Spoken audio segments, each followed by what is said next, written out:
should go meet Dunyarzad right away.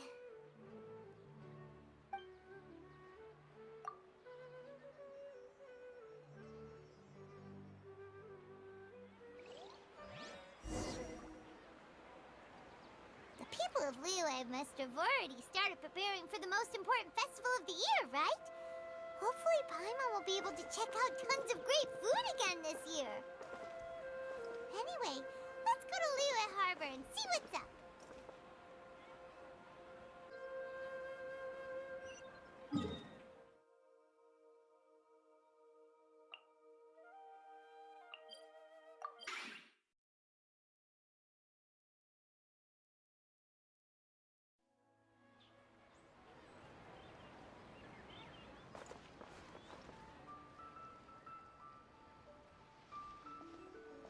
Paimon votes we go say hi to Xiangling first.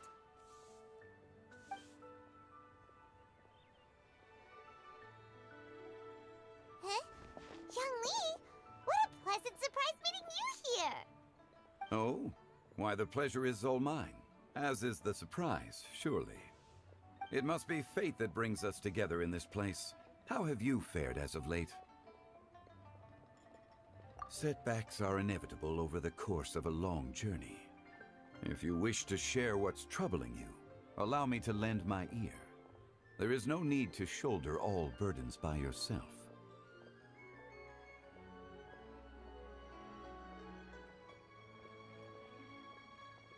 You are too kind. So, Xiangli, are you here to listen to stories over tea again?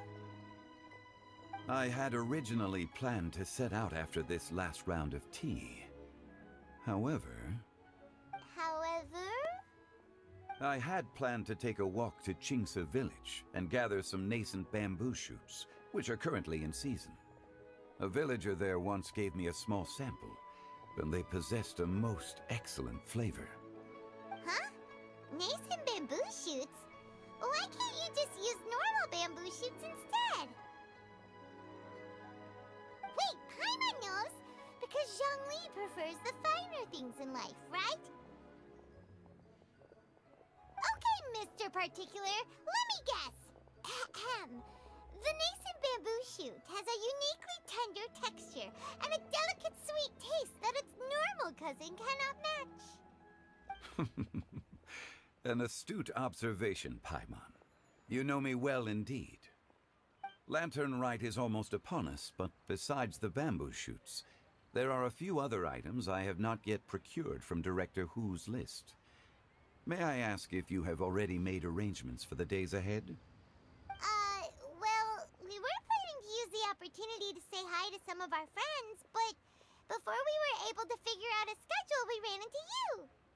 Well then, might I invite you to imagine the sheer delight that is a soup cooked with the freshest nascent bamboo shoots in all the land. Generous cuts of pork belly and crisp, fragrant bamboo shoots placed together in the pot and left to simmer slowly for half a day. You're doing this on purpose, aren't you? Paimon's onto your plan. You just want to hoodwink us into fetching your bamboo for you. Why, I assure you, I would do no such thing. I merely wish to inform you of the freshest, most succulent and flavorful bamboo shoots one could ever hope to taste. Ugh. Let's go, Traveler. Paimon's taste buds can't take it anymore. Collecting a few bamboo shoots shouldn't take too long. Paimon has got to get her hands on some of that soup. Such fine specimens are indeed well worth the excursion. Very well. I shall leave the bamboo shoots to you. Should you have the good fortune to find some, please share them with me as well. See? Paimon knew he was just bamboozling us. However, there is no need to rush. The streets of Liyue will be bustling with visitors and filled with all manner of celebrations during the festive period. By all means, go wherever your interests lead you. The nascent bamboo shoots would be but a wonderful final touch to a most exceptional feast. What an honor it would be to savor them in the company of friends. We're heading out. Enjoy your walk, young Lee. Take care now, you two.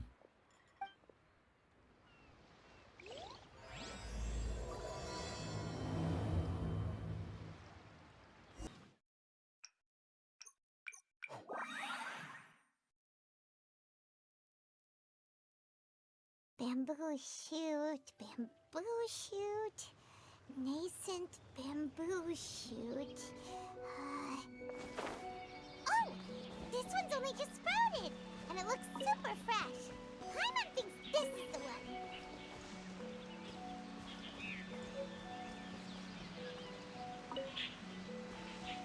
These should be enough. Let's head back. Help! Help! Did you hear that? Someone's calling for help. It's coming from over there.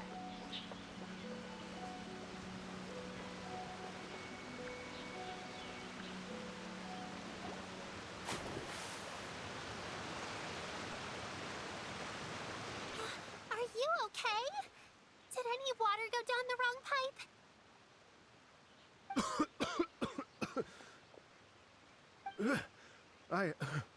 I think I'm okay now. Thank you so much. That was scary. Well, at least you're all right. All thanks to your savior here. Oh, a little girl? Greetings, everyone. My name is Yao Yao. It's a pleasure to make your acquaintance. Whoa, she's so well-mannered. My name's Paimon, and this is the Traveler.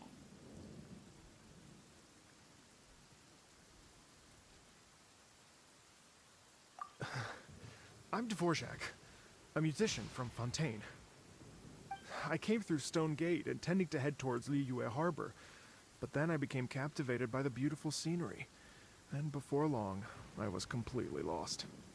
Just now, I was so mesmerized by the waterfall that I slipped and fell into the water. If it weren't for Miss Yao Yao's help, I shudder to think what might have happened. It's all right, Mr. Dvorak. The splashing around the bottom of the waterfall means the stone path is always wet and slippy. You definitely have to be careful. Next time you're exploring an unfamiliar environment, try to focus on what's right in front of you. Don't let your mind wander. As long as you watch your step, accidents like this won't happen anymore. Yes, ma'am. I understand. I'll remember to be more careful next time.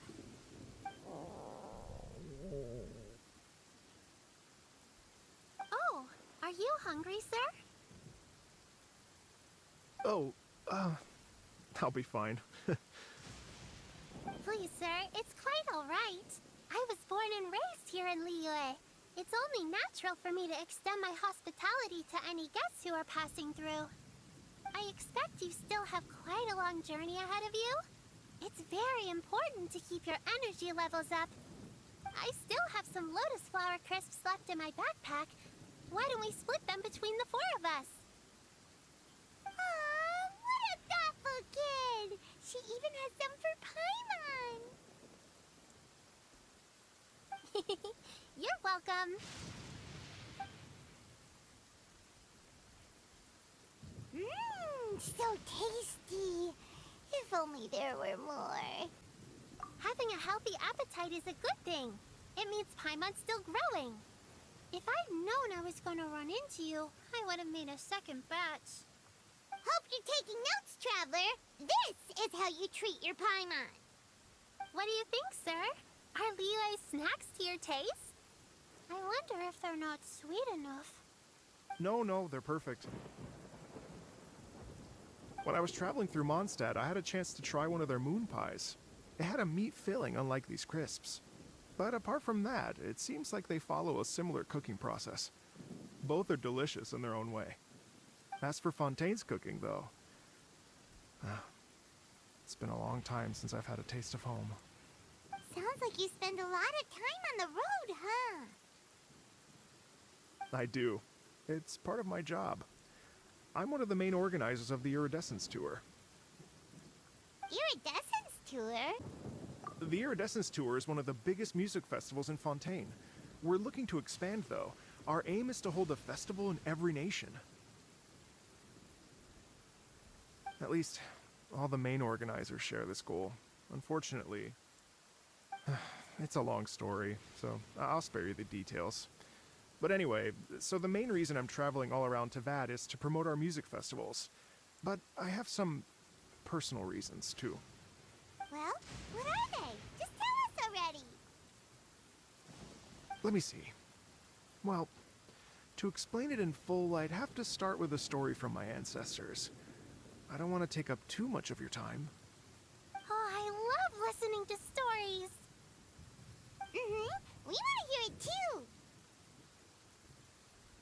Okay, then I'll start from the beginning. The story goes that my ancestor, who was also a traveler, once slipped and fell into a lake during his travels. As he was sinking and gasping for breath, he heard a wondrous tune in the air. They say it was the most beautiful, moving melody he had ever heard. Even in that life and death moment, the ethereal music seized his full attention and almost made him forget the fact that he was drowning. When he finally came to, he found that he had already been brought ashore. Not too far from him stood an unfamiliar woman with an almost divine aura. Once she saw that he was no longer in danger, she left without a word. My ancestor tried to run after her to give his thanks, but although a mere dozen paces separated them, no matter how quickly he gave chase, he drew no closer and remained a dozen paces behind. In the end, all he could do was to bow in thanks to the woman as he watched her walk away towards the rivers and mountains in the distance, before at last he turned around and made his way home. Once he returned to Fontaine, he began to learn an instrument so that he could spread his story far and wide, just like the bards. After generations of retelling, embellishing, and dramatizing, people have come to think of that lady as something like a fairy. The story's become something of a local legend in Fontaine. It's called the Lady Overlooking the Lake. People now say that if you go down to the lakeside and play an instrument, so long as you play a pleasing melody, you will hear a fairy lady who is hiding out of sight, playing along with you. Wow! Exactly. It may just be a legend to others, but for me, it's a real part of my family history. I wanted to find out the truth of this tale, so I decided to retrace my ancestors' steps and search for that lady's modern-day descendants. Of course, there's no way of knowing where my ancestor fell into the lake all those years ago, so I always knew that the search would be akin to looking for a needle in a haystack. I've spent many years on the road now, and I'm nowhere near as fit as I was in my youth. The wish that I've spent half my life chasing after has now become something of an obsession. Well, I haven't lived half of my life yet, but still, I understand how you must feel. Paimon too! It's like... imagine if you saved the center of a lotus flower crisp, which is the best part, by the way, because you wanted to eat it another day, but then suddenly, sploosh! It falls into the water, never to be seen again! Paimon would definitely remember that for the rest of her life. There's no need to feel sorry for me. I've made some progress over the years. For example, I've concluded that the story must have taken place in Liyue. Oh, so you finally found a lead? Yes, in fact, that's an intriguing story in and of itself. I'd always known that Mondstadt is the city of song and freedom, but more recently, I heard that the Animal Archon returned to Mondstadt for a festival in the fall, and learned that he himself is a patron deity of music. So I prayed for the Animal Archon's guidance in the Mondstadt Cathedral, and as soon as I set foot back outside the front gate, I noticed a cluster of leaves being blown in the wind further and further west, towards Stone Gate. A friendly local told me that this meant the wind was guiding me in the direction of Liyue, so I followed their advice and made my way here. Right? You get it. I knew I'd find someone that agrees with me eventually. Are you sure? It sounds a bit too much like one of those fake legends told by those treasure hoarder guys to scam gullible grannies from Jingsa Village. Rex Lapis has returned to the world. Just give me some incense and a little mora towards the travel fees, and I will pass your gift on to the Lord of Geo and ask him to keep you and your family safe and well. And so on and so on. Don't worry, Yao-Yao. We have a lot of experience with deciphering omens and stuff. And anyway, you only got scammed if you handed over Mora, right? Actually, to express my gratitude, I did spend rather a lot of mora on several bottles of fine wine, which I left at the statues of the Seven along the way. Oh dear. Well, how about this, ladies and gentlemen? Why don't I bring you all to Yujing Terrace to see Miss Ganyu? I don't know very many people, so I can't help you out much. But Miss Ganyu and the Qixing know just about everything. If you've been scammed, they'll help you get your Mora back. And if the wind was telling the truth, and you want to keep looking for that lady's family, they'll be the best people to ask. But you've already helped me so much. Well, I was gonna take some new medicinal herbs and plants I picked to Miss Ganyu anyway, so it's no trouble at all. You know what? It's been a minute since we saw Ganyu too. It should be nice to pay her a visit before Lantern Rite. All right. Well, my sincere thanks to you all. I will never forget your kindness. Okay, everyone. Please follow me. I'll be your guide. Remember to watch where you're going, okay? Uh-oh. Paimon's out of a job. Oh well. Paimon will just be a cheerleader instead.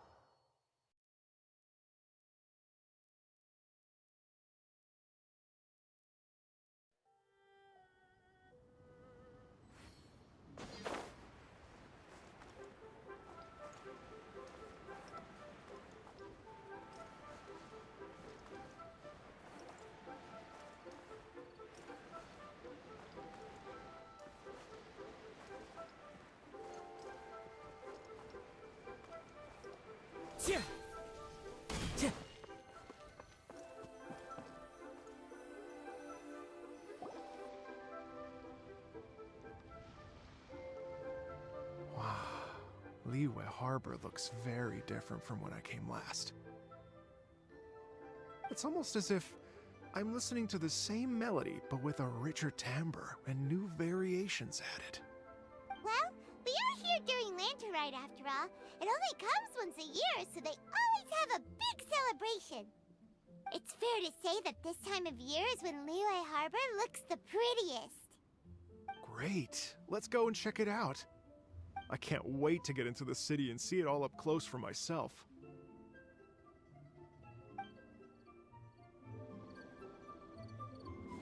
The streets are breathtaking. Smiles and laughter everywhere I look. It's contagious. I can almost feel the music in the air. I have the urge to start waving my conductor's baton. I'm glad that you're enjoying the city.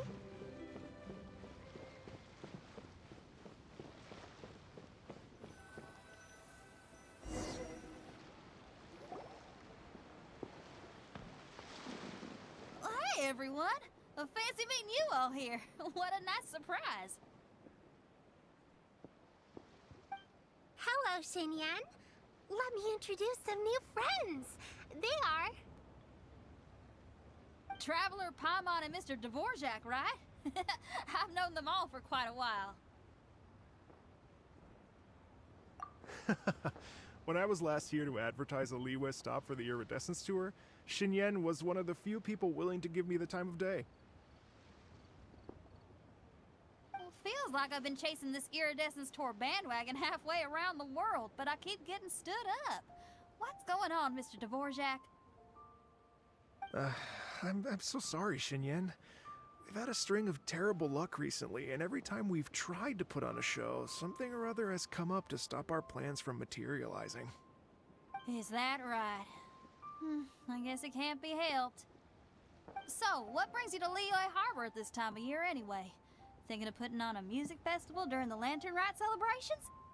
A Lantern Rite music festival? Yes, please! No, I'm actually here on personal business this time.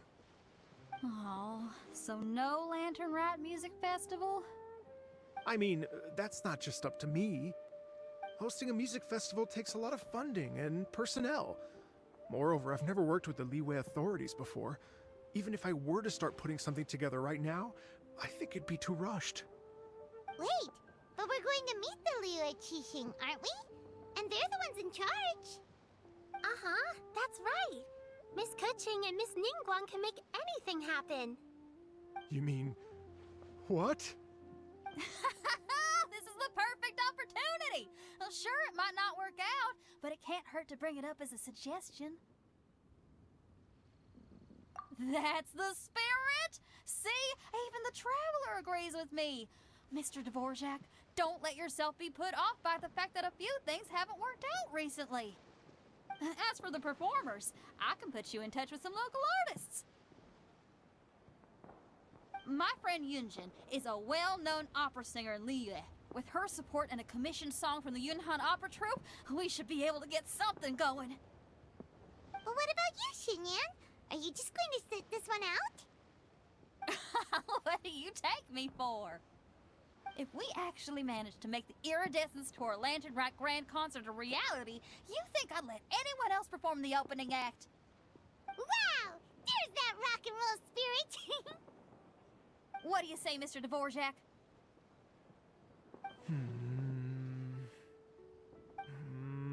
Okay. I'll give it a shot. But the opening act is not something to be chosen lightly, Xinyan. I will judge your work by the strictest of standards, so please make sure you are fully prepared. Are you kidding? I thought you'd never ask. Whew, guess my shopping time's getting cut short. I'm gonna head back right away and start working on this. Yao Yao, if you run into your senior on the way to the Qixing, please send her my regards. Okay, I promise I will. Good luck with your music, Xinyan. You've got this, Xinyan! So about the senior of yours Xinyan mentioned just now, is that anyone we know? Yes, it's Xiangling. She's mentioned you two before. Xiangling's always thinking about cooking. Whenever she gets...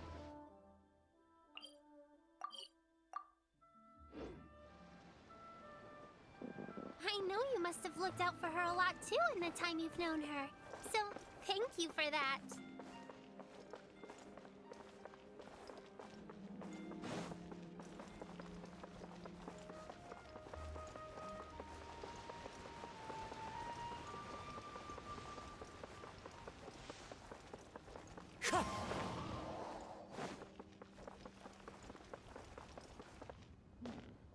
This is a peaceful neighborhood.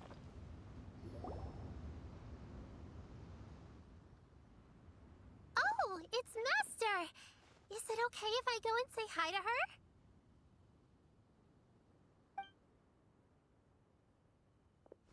Oh, calm down now, dear. I'm not about to run off anywhere. I'm not a bundle of energy like you. I haven't seen you in days, Master! I've missed you. Oh, bless you, Yao Yao. You do say the sweetest things. Ah, look who it is. Visiting friends during the Lantern Rite, are we? You're half right, Madam Ping. We were also trying to help out Mr. Dvorak over here. We were on our way to take him to see the Qixing. Hello, ma'am. I am a musician from Fontaine and an organizer of the Iridescence Tour. I don't suppose you've heard of it. Master! Master! The Iridescence Tour is a super famous music festival! Oh, an old lady like me wouldn't know much about that sort of thing. A music festival, you say? It sounds terribly exciting. Oh, right! Madam Ping, how would you feel about that? You're an elder of Liyue, and you know all about Liyue's cultural traditions. Hearing your thoughts would definitely help us figure out how best to approach it. For example, do you think it might be a bit too modern, or is there any other issue? Why, not at all. Music pays homage to history and culture, and it can also be a bridge between different civilizations. Times change, and the music enjoyed by the youngsters of today is no doubt very different from the tunes I was accustomed to in my youth. Nevertheless, all fine things in life can be appreciated. And so, I look forward to it immensely. Hear, hear. I do believe that, my own dear grandmother aside, you are the wisest old lady I've ever met. Goodness gracious, you're all being suspiciously sweet today. Yao Yao, whatever have you been feeding them?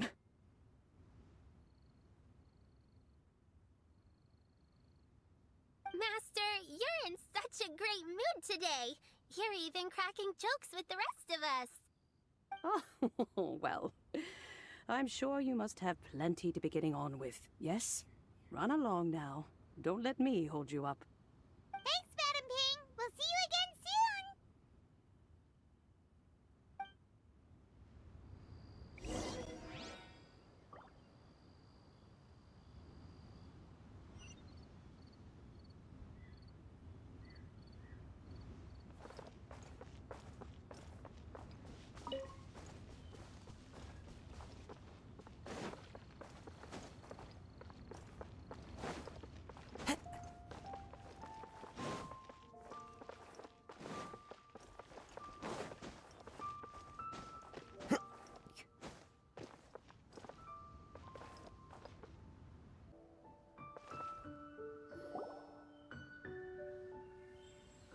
And when you meet with the Ministry of Civil Affairs, please remind them that the festivities are not an excuse to procrastinate their work. Understood, Miss Ganyu. I'll take my leave now.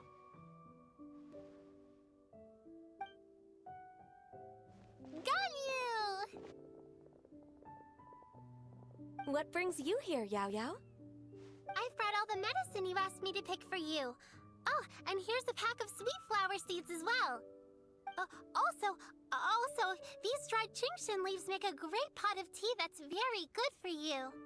I know you've had a lot to deal with at work recently, but you shouldn't push yourself too hard.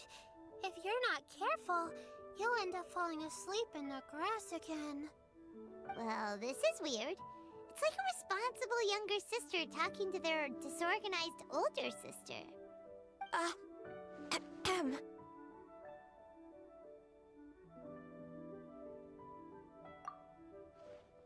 Thank you, but Paimon's criticism is quite valid. I do have a tendency to neglect matters outside of work, and that's something I should improve on. Oh, my apologies. I don't believe we've been introduced. Ah, Paimon will do the honors.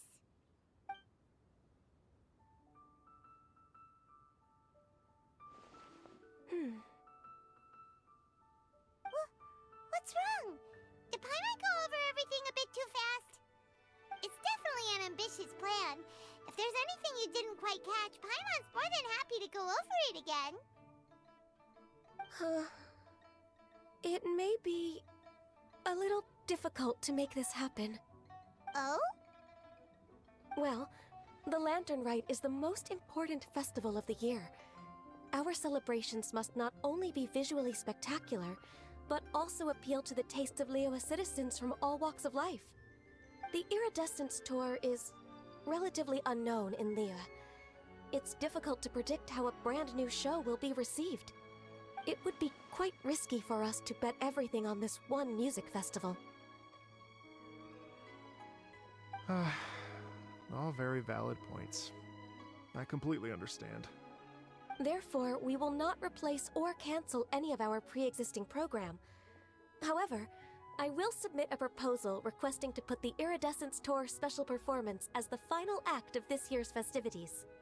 Some live music will certainly add to the festive atmosphere on the night of the Lantern Rite. As for the venue,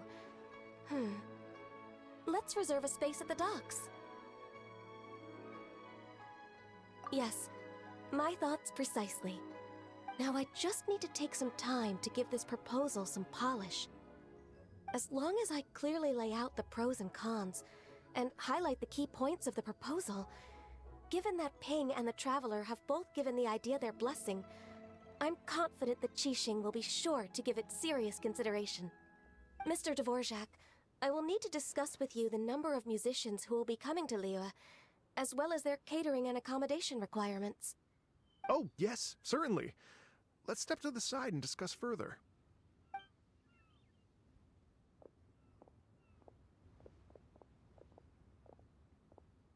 As soon as there's work to do, Ganyu's as diligent as ever. I couldn't agree more. Master once said that everyone has things that they are good at and things that they are less good at. So, with that in mind, Ganyu shouldn't feel compelled to become perfect at absolutely everything. I'm good at taking care of people, so that can be left to me. Wow. Hey, Yo-Yo, can you take care of Paimon too?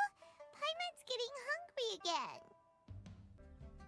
I'm afraid my backpack's empty now, but if you let me know what you like, I can bring you some of your favorite dishes next time we meet. Apart from lotus flower crisps, what else do you like? Anything sweet, and anything that's made from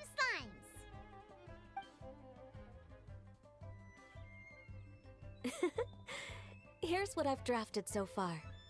Anything else you want to add? No, this is excellent. I'm racking my brains, but I don't think you've missed a single thing. Perfect. Then we'll leave it as is. I'll go make an official copy. Oh, perfect timing. We were just wrapping up our discussion here. Not at all. Every second counts for a complex proposal such as this. I will inform the Qixing of this development immediately. Please give me a moment to pass on the message. Yao Yao, thank you for bringing my herbs. I will make sure to take them. Remember to make tea from them first, Ganyu. You mustn't just chew them raw. I will. Okay, I should be getting back. If Yao-Yao stays out for too long, Mom and Dad will be worried sick. Everyone, I'm sure that the music festival will go off without a hitch, so don't worry. And in case I don't see you before, I wish you all a very happy Lantern Rite. Thank you, Yao Yao.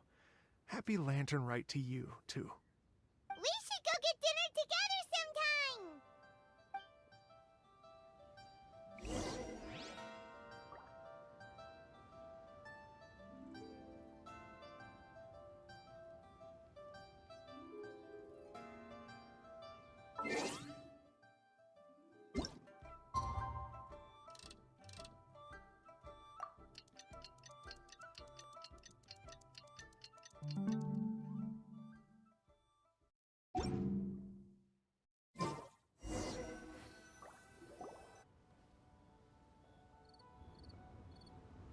Greetings, Traveler, Paimon, and Mr. Dvorak.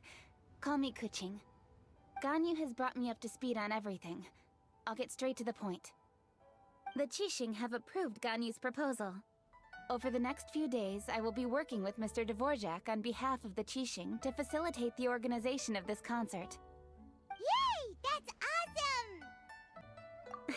Please, the Qixing have a duty to deal with matters such as these. We have merely moved things forward to the next step. On a more personal note, I am an avid supporter of all things new and innovative. As such, it is my privilege to work with you on this exciting project. Thank you so much, Kuching. I'd become quite discouraged after our recent failures and was expecting the same outcome once again, so I didn't dare to get my hopes up. Never in my wildest dreams could I have imagined this going so smoothly. It's like a dream come true. Right. Time for me to call in the performers. To stage a concert at a high-profile event like this is a rare opportunity. We'll make sure it's a night to remember. Yes! Our music band's finally getting fired up! Yes, indeed. I know exactly what I'm doing from here. For a musician, music will always be the language they are most fluent in. Oh, that. that can wait for another time. Oh. Ganyu? What's wrong? They told me all about Mr. Dvorak's situation, but I was so engrossed in drafting the proposal that I forgot all about it. Oh, that's quite all right. I don't even know what the person I'm trying to find looks like, so it was always going to be a long shot. Don't worry about me, Ganyu. Your time and energy are needed elsewhere. I'm sure you already have plenty to deal with between this concert and everything else going on during the Lantern Rite. Thanks. It was just that I had a few initial thoughts when I heard your story. For instance, I wonder if this lady your ancestor met might have been an Adeptus. What do you think? To tell you the truth, Mr. Dvorak, I am somewhat related to the Adepti myself.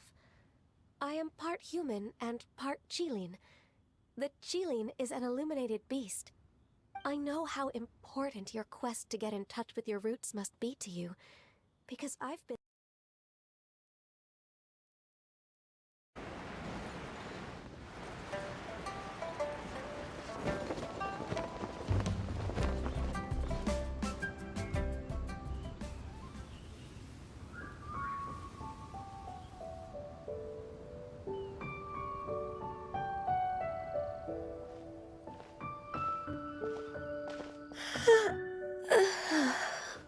Greetings, Traveler and Paimon. What time is it? Are you okay, Ganyu? You were nodding off there.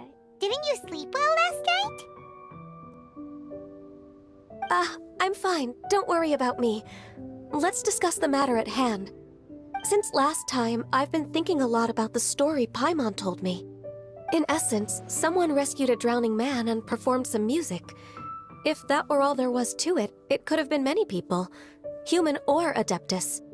But the tune was allegedly so wonderful that the drowning man forgot about everything else, even his own impending death, and only came to his senses after being brought to shore.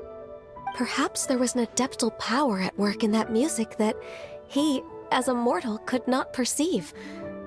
Or perhaps he sensed a power surrounding him but lacked the words to describe it, not knowing where it came from. Either way, if this part of the story is true, then the rescuer has to have been an Adeptus. You really think so? But this story is all the way from Fontaine. Isn't this a bit of a long shot? Also, Paimon's really curious about how people from Fontaine think this fairy lady looked. Ooh, like a crystal fly's wings? That would be pretty cool. But Paimon definitely can't imagine any of the Adepti looking like that. Actually, Ganyu, if you had to save a drowning person, how would you go about it? Huh? Me? Well, I'd get them to the shore, and then I'd probably hide behind a tree and watch them for a while. Once I was sure that they were going to be okay, I'd slip away without a sound. Got it. So basically, Ganyu's the type of person who doesn't like taking credit for her good deeds. No, it's not like that. I'm just not very good at explaining things. And I also find it really awkward accepting other people's gratitude. Well, what if this Adeptus in the story had a similar attitude? That would explain why she just left without saying a word. She was probably thinking something like, one was merely passing by and saw fit to address this egregious disruption to one's graceful zithering at once. You may keep your thanks to yourself. That was actually a very good impression of Cloud Retainer, Paimon. As far as I'm aware, Cloud Retainer isn't the most musically gifted. Still, we can't completely rule her out just yet. If we set off now, we could head to Mount Outsung and ask her about it. You'll be able to confirm either way if it's her, and I can, I've been in Liyue Harbor for so long now that I'm just not as familiar with the Adepti anymore. If there's anything we want to know about them, she's the best person to ask. Sounds great! And we're pretty close with Cloud Retainer by now, so we probably don't even need to bring her food this time, right? I've prepared a gift for her to mark the festival. just in case. However, Cloud Retainer spends most of her days studying mechanisms in her abode. She's on her own so much of the time that the moment she has someone to chat with, she just... Never mind. I promised I'd help Mr. Dvorak, and now that I've made the contract, I can't be having second thoughts. Traveler, Paimon, let's set off for Cloud Retainer's abode. Seems like this is a tough decision for Ganyu, but she's made up her mind now. Paimon gets why she'd be so anxious. Okay, how about this? If Cloud Retainer tries to start telling stories about her again this year, we should pipe up and change the topic. Wait, did she leave already? Hey, Ganyu, wait up!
Paimon's so tired from trying to keep up.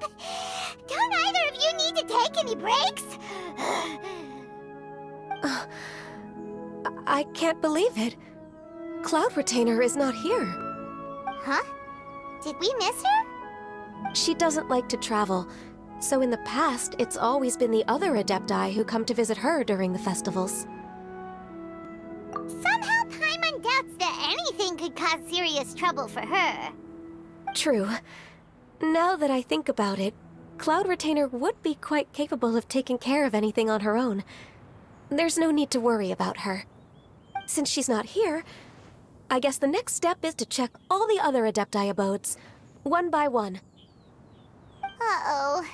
Will it involve a lot more traveling?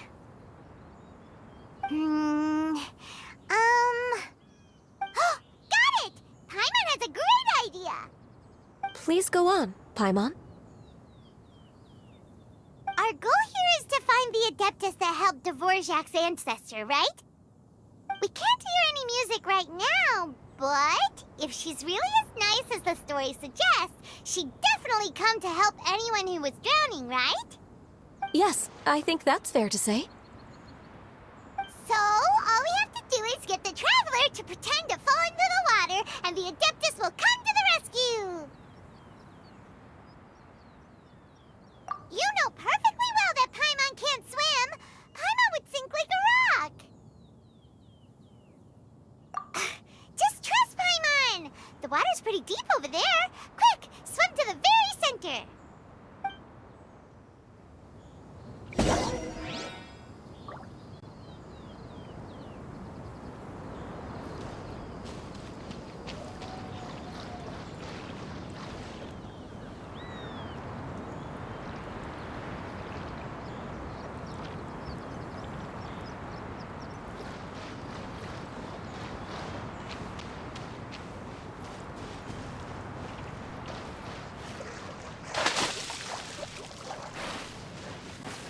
Help!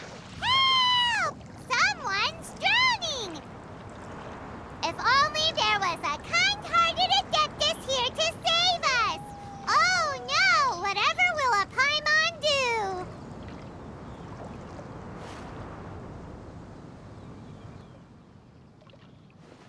What is going on?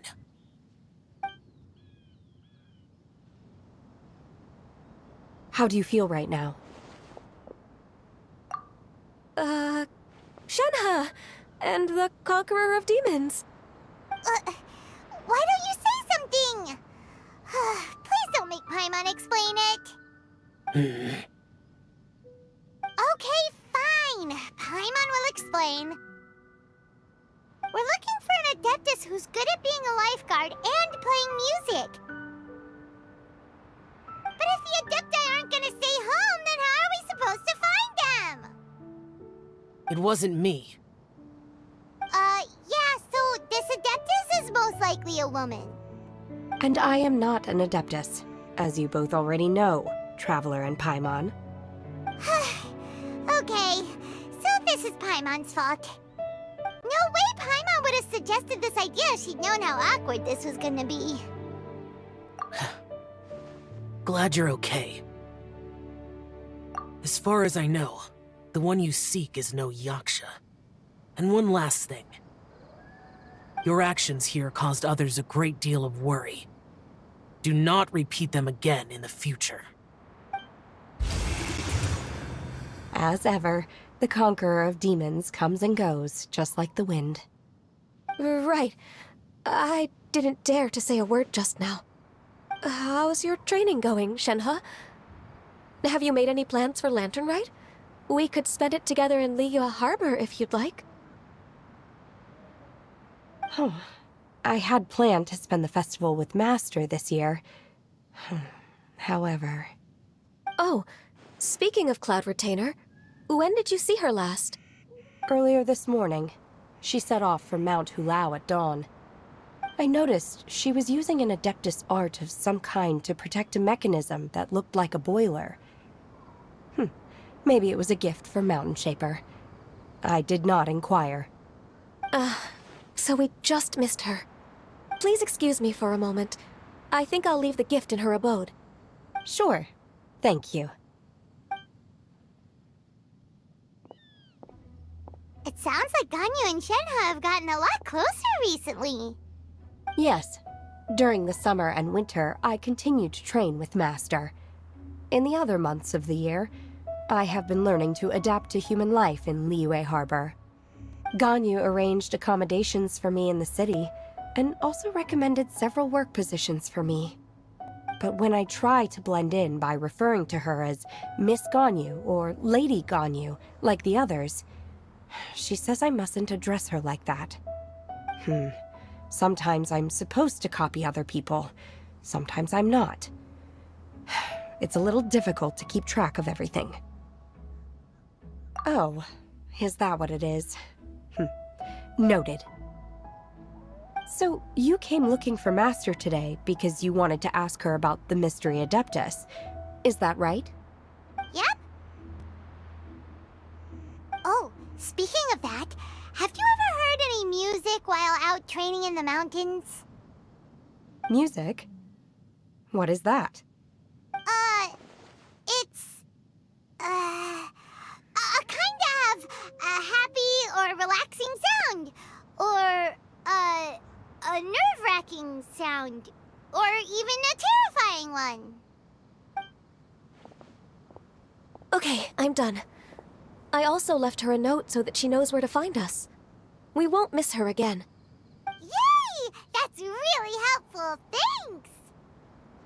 We were just talking about this thing called music, and based on Paimon's description, I do believe I hear it every day. Please follow me. Oh, really? Great, let's go!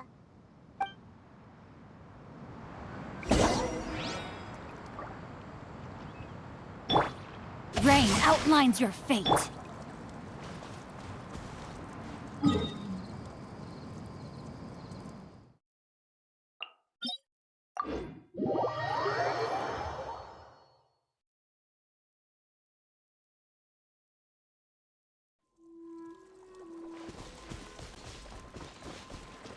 The wind rises.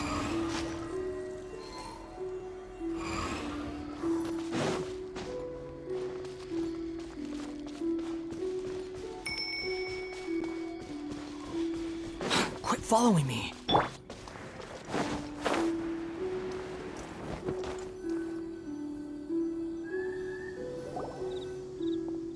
This is the place. I enjoy training here to the sound of music.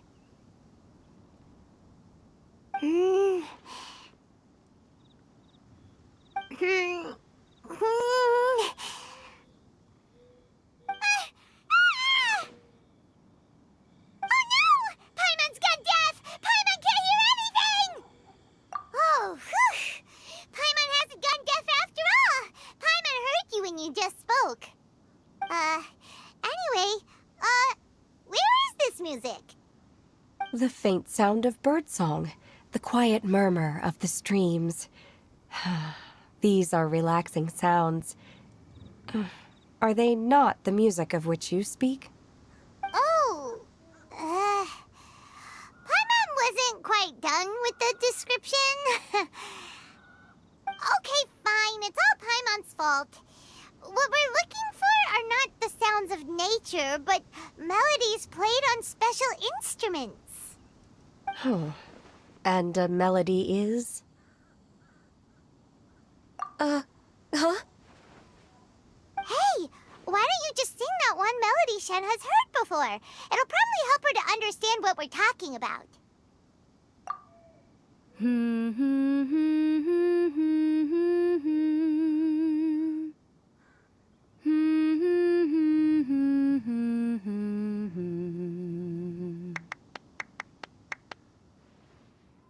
Oh, was that from the opera that Yunjin sang? That was a melody, and melodies can be called music. It felt like I was transported back to the past.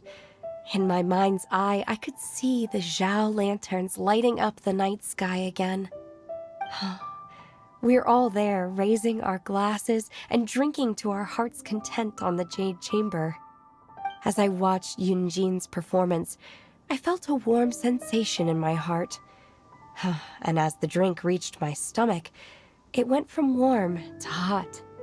When you hummed that melody just now, feelings from a whole year ago came right back to me, as strong as they were on that day. So that's the power of music. Wow, Shenhe. That was so deep! Music definitely has the power to bring up memories.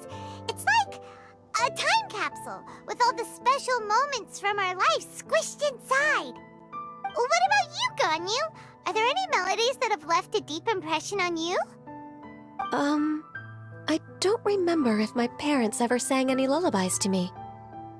I know some local folk songs, and a few other things come to mind too. The songs of the sailors down at the docks, the little ditties that the vendors call out in front of their beloved shops, the tunes of folk artists performing on the streets. Yes, that's right. In the past, whenever I heard the sound of those tunes, I always felt that they were worlds apart from me. Nenny and Liyue probably view me as a non-human, and they are right, in the sense that I never could connect with humans' artistic expression and their sentiments. So I haven't been able to integrate into their community and be a part of their lives. At least, that's the view I held in the past. Only more recently did I start to realize that the only barriers are ones that I have erected with my imagination. The way those melodies make me feel isn't all that different from other people after all. They're about mundane details of everyday existence, life's ups and downs, joys and sorrows. Even though we come from different backgrounds and have different stories to tell, when it comes down to the most common things that we see and experience around us each day in the city, in that sense, we're all the same. You go, Ganyu! You're really making progress. You have loads of friends in Liyue Harbor when you think about it. Like, okay, maybe some are more like coworkers and bosses. But at the very least, Keqing and Shenhe are your friends now, right? Yes, I am. Technically speaking, we should refer to each other by the conventional forms of address used among fellow disciples. But now that I know what constitutes a friendship, I do believe we are more friends than co-disciples. Thank you, everyone. Once the days are warmer, I would like to host you at my home in the city. Please invite Kuching as well. I've planted many types of flowers. I'm sure some of them will be to your taste. You are too kind. I couldn't possibly. Nonsense. You are my friend. I have cultivated and cared for the flowers just as you taught me. Once you've seen them for yourself, I am sure you can advise me how to do an even better job next time. I will save some for decoration. We can feast on the rest. Then, thank you in advance. Wait, what is that saying again? If you insist? Do people say that? I'm not completely sure either. It doesn't matter, okay? You got the point across. No need to split hairs. Paimon's more concerned about your idea of a girls' night out. Eating flowers? Really? Does this have anything to do with you both being the disciples of that illuminated bird? Who dares refer to one not by one's Adeptus title, but merely as that illuminated bird? Master. Our greetings, Cloud Retainer. Ah! There it is! The illuminated bird has landed! Double humph. Now she has the gall to use it rather than she, even after being chastised once already? Barely a moment has passed since we last met, and yet your impertinence has reached new heights. Very well. If you refuse to learn your lesson, one shall scold you no further.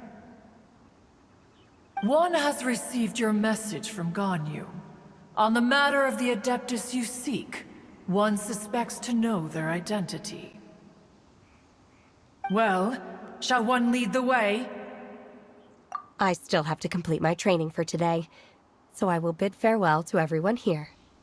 Very well. Await my arrival at one's abode later this night. On this special occasion, you should indulge yourself with some savory dishes. If you want to release a Shao Lantern, come and find us anytime. Thank you, everyone. Happy Lantern Rite to you too.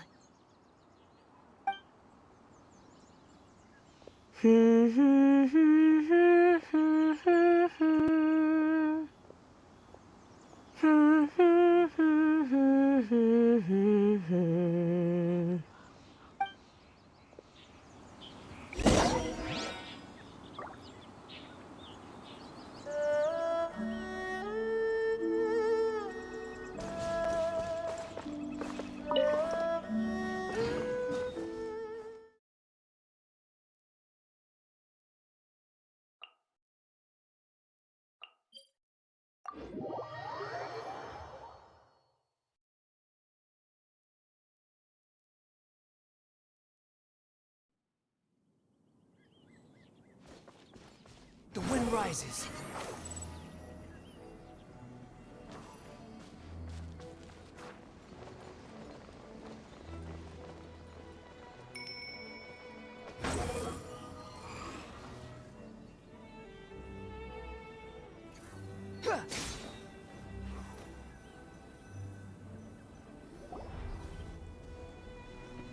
Is this Quaily Plains? Cloud Retainer, why did you bring us here? Ganyu is of course familiar with the name Guizhong, but have you ever heard of her? Guizhong is another name of Agentis, the god of dust. She was extroverted in nature and adored social gatherings and inventions alike. Long ago, this region was yet a prosperous assembly. Guizhong often invited her friends to visit her home, reserving for us seats around the largest stone table. Seagazer would always bring out his latest treasure and place it upon the table. He could be quite the braggart. Though usually a mild-mannered fellow, when it came to those collectibles he was so fond of, he always loved to show them off.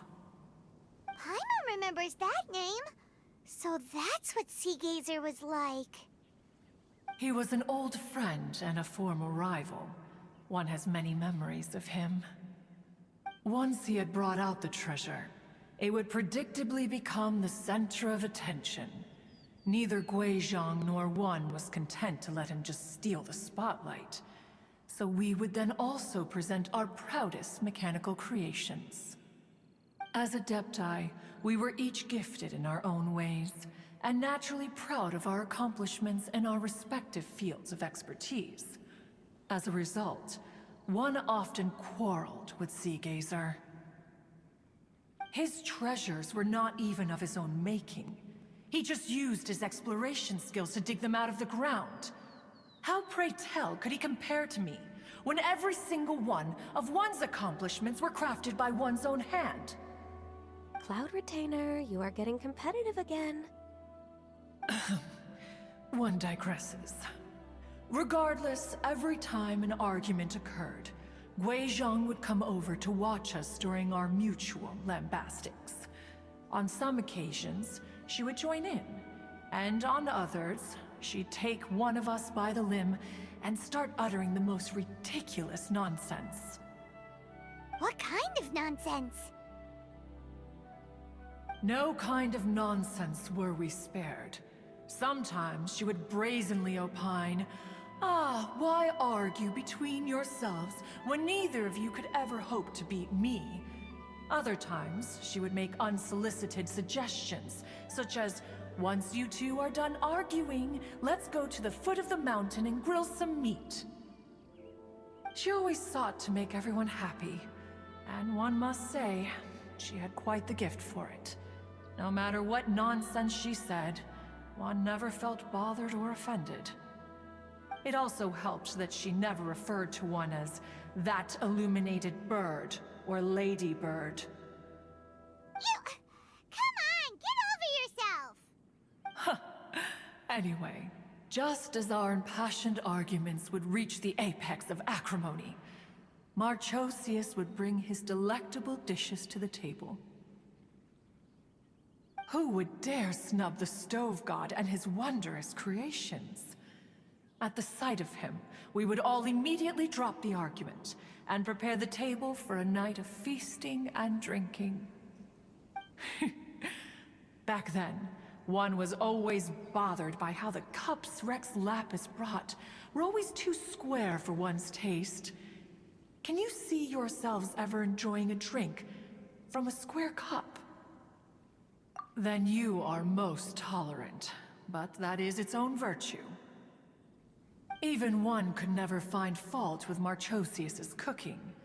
As we ate, Guizhong would continue to find topics for conversation, filling the table with humor and laughter.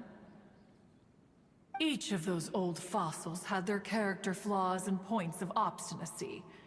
So why was it that whenever we dined together, we always had a marvelous time?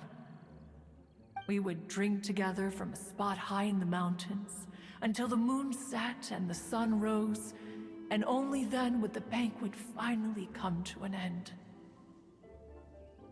Streetwood Rambler would often remain to admire the flowers with Guizhong before returning to her own abode. The glaze lilies were far more abundant back then. Entire fields of them would appear to the eye as a veritable sea of flowers. Streetward Rambler? That would be Ping. You probably know her as Madam Ping. Oh, okay. Wait, this is a lovely story and everything, but didn't we come here to find that Adeptus from Mr. Dvorak's story? Or are you saying that it was Guizhong? Didn't she,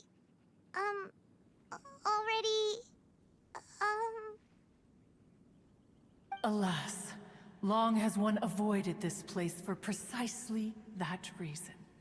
The sights here are a reminder of a time long gone, and evoke much sorrow. One should have guessed that you would disrupt One's poignant moment of mourning with your incessant questioning. No matter, One will share the whole story with you now.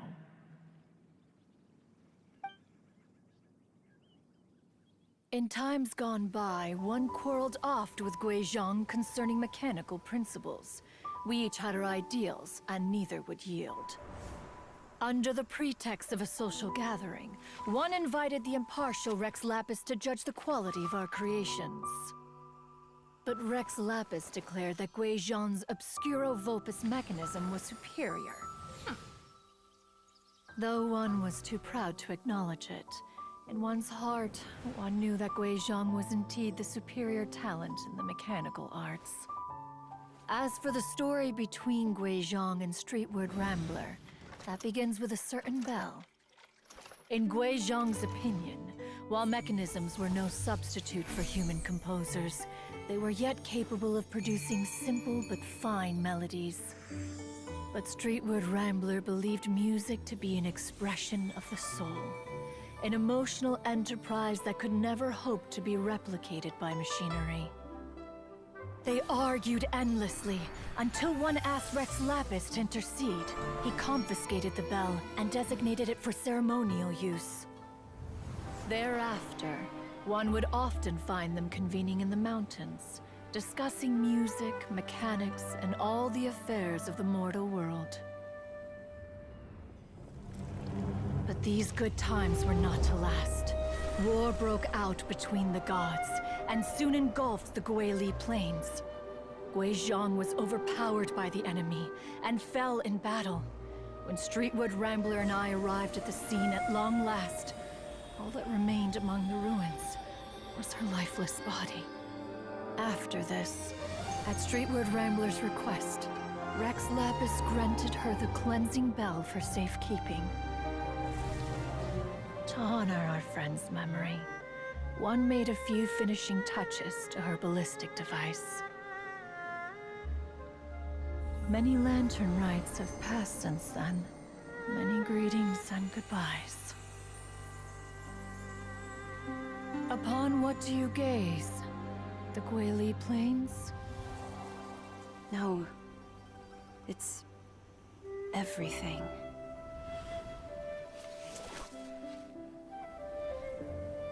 We think of human life as like a lantern that's lit one minute and extinguished the next. But are we Adepti so different? Perhaps as dust settles after a storm, we too must one day return to the world below. One has always been austere and private by nature, and has never relished socializing. One's dealings with Guizhong were born out of discussions on the discipline of mechanics. What? You have loads of friends, and you seem pretty chatty. Just because one is not ignorant of social graces does not mean one is fond of them. One is perfectly capable of partaking in conversation despite being introverted. But in the end, one is nothing like Streetwood Rambler. She is dauntless but thoughtful, not to mention eloquent and wise. Moreover, her friendship with Guizhong was far greater than one's own. Back when they were rivals, they would often compete against one another in the realm of musical composition. That cleansing bell was one of Guizhong's proudest works, having the ability to both compose and perform. Wait! That's weird. Didn't Madame Ping say she pestered an old friend for that bell? And she also said something about being a vain beauty when she was young or something. Streetward Rambler, a vain beauty. My foot. That bell has a sad history. Clearly, she refrained from sharing with you the truth of its origins, since the right time had not yet come. As for her old friend, who else could it be? As soon as Streetward Rambler heard that a certain Zhang Li wished to borrow the bell, she realized that the man was none other than Rex Lapis, and that he had made an enormous decision. After all, we all have known each other for several millennia. Some things between us are implicitly understood. tracking and secret code? Oh, Paimon did not see that one coming. Enough of your intrusions. Where was one up to? Ah, yes. One remembers now. The cleansing bell is powered by a mechanical art, and can be used to great effect as an accompanying instrument. After the passing of its creator, it was used on numerous occasions during rites of parting. But Streetwood Rambler did not acquire it from Rex Lapis for the purpose of producing further funerary tunes. No. Each time she rang it, it was to play the tune that Gui Zhang composed on it. The two once clashed over their beliefs about the meaning of music.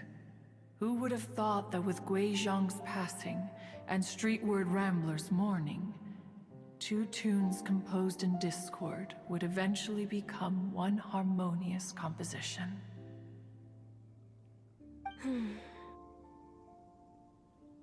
Once upon a time, Streetwood Rambler also loved gatherings, liquor, and music. But after Gui Zhang passed, she preferred her own company. She could often be found sitting alone at a mountain summit, contemplating and reminiscing with her zither. The music would go from mournful to soothing to impassioned. Many years passed before she finally composed a melody to her satisfaction. In celebration, she played the tune to the clouds. Regrettably, one has only ever heard her play that tune once. Which brings one back to the matter you've been investigating. Perhaps it was during that performance that the ancestor of your Fontaine friend fell into the water and was saved by Streetwood Rambler. But if she was so happy with the melody, why would she only play it once? One was also greatly perplexed by this. After suppressing one's curiosity for a long while, one finally approached her and asked why she would retire the tune after having spent so long on it. In response, she said, "Though the strings that played that melody survive, the one who inspired it is gone. Tell me, Cloud Retainer, when the one attuned to my soul is no longer here, who else could hope to understand this tune?" Aw, poor Madam Ping. I just remember being taken care of by you when I was young. Once the Archon War came to an end, I stayed behind in Liyue Harbor to honor my contract. Although I met Gui Zhang a few times, I never knew anything of this particular story. Gui Zhang was quite the visionary, but tragically passed before her time. Her manuscripts still lie unfinished in the realm of clouds. Blank page. Had you not decided to search for that mystery Adeptus, perhaps these stories too would have been lost to the sands of time. As of now, you know the truth. That the Adeptus who rescued the drowning man was none other than Streetwood Rambler. Do you intend to discuss this with her?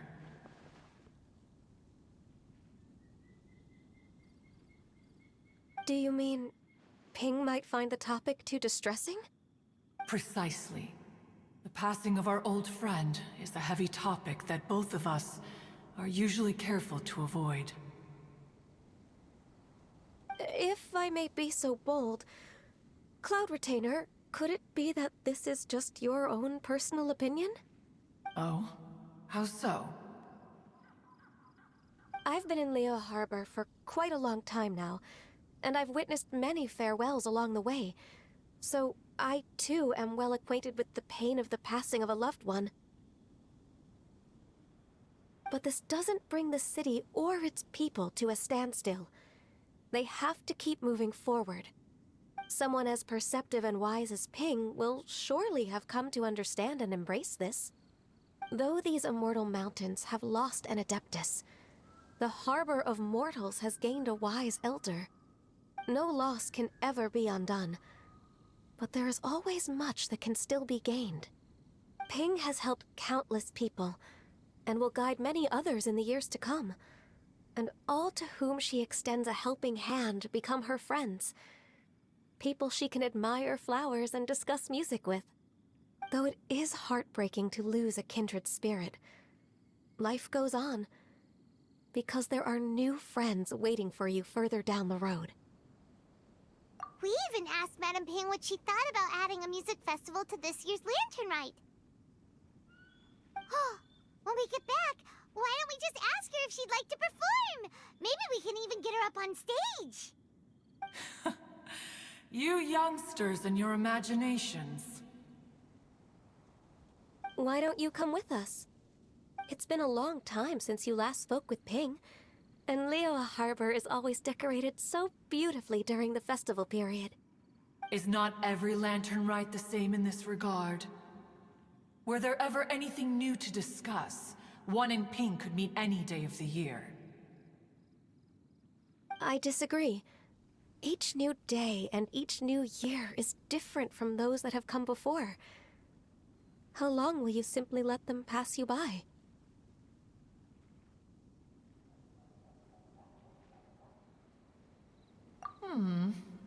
The edibles she brought this time were indeed quite delectable. Very well. Then one will be off. If the other old fossils have sneaked away into the city to amuse themselves, one shall soon find out. All right. We should be getting back to the harbor as well. We don't want to keep her waiting. Once the Guili Assembly, now the Guili Plains.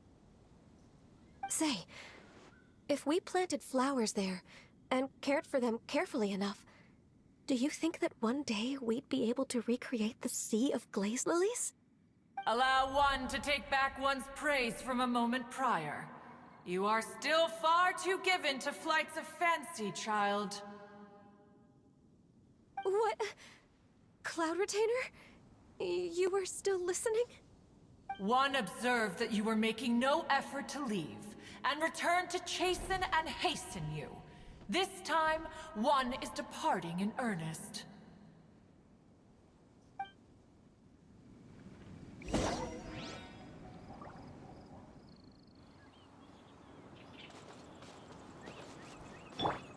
Follow the wind.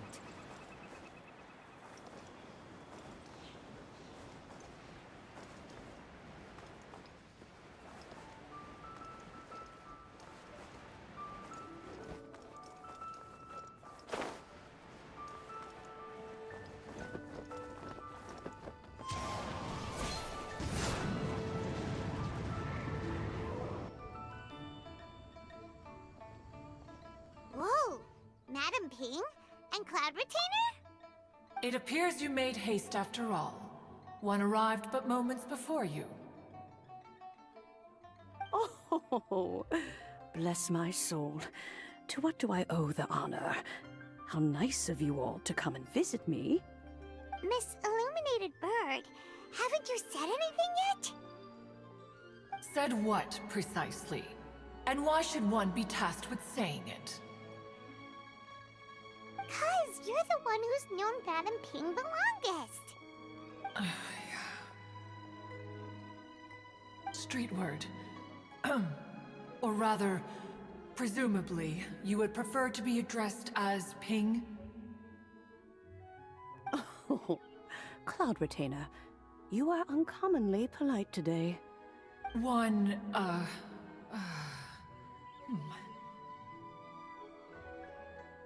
Given that Lantern Rite is almost upon us, the weather in the city is most pleasant, and a sweet floral fragrance lingers in the air. Ganyu, please continue from here. Huh?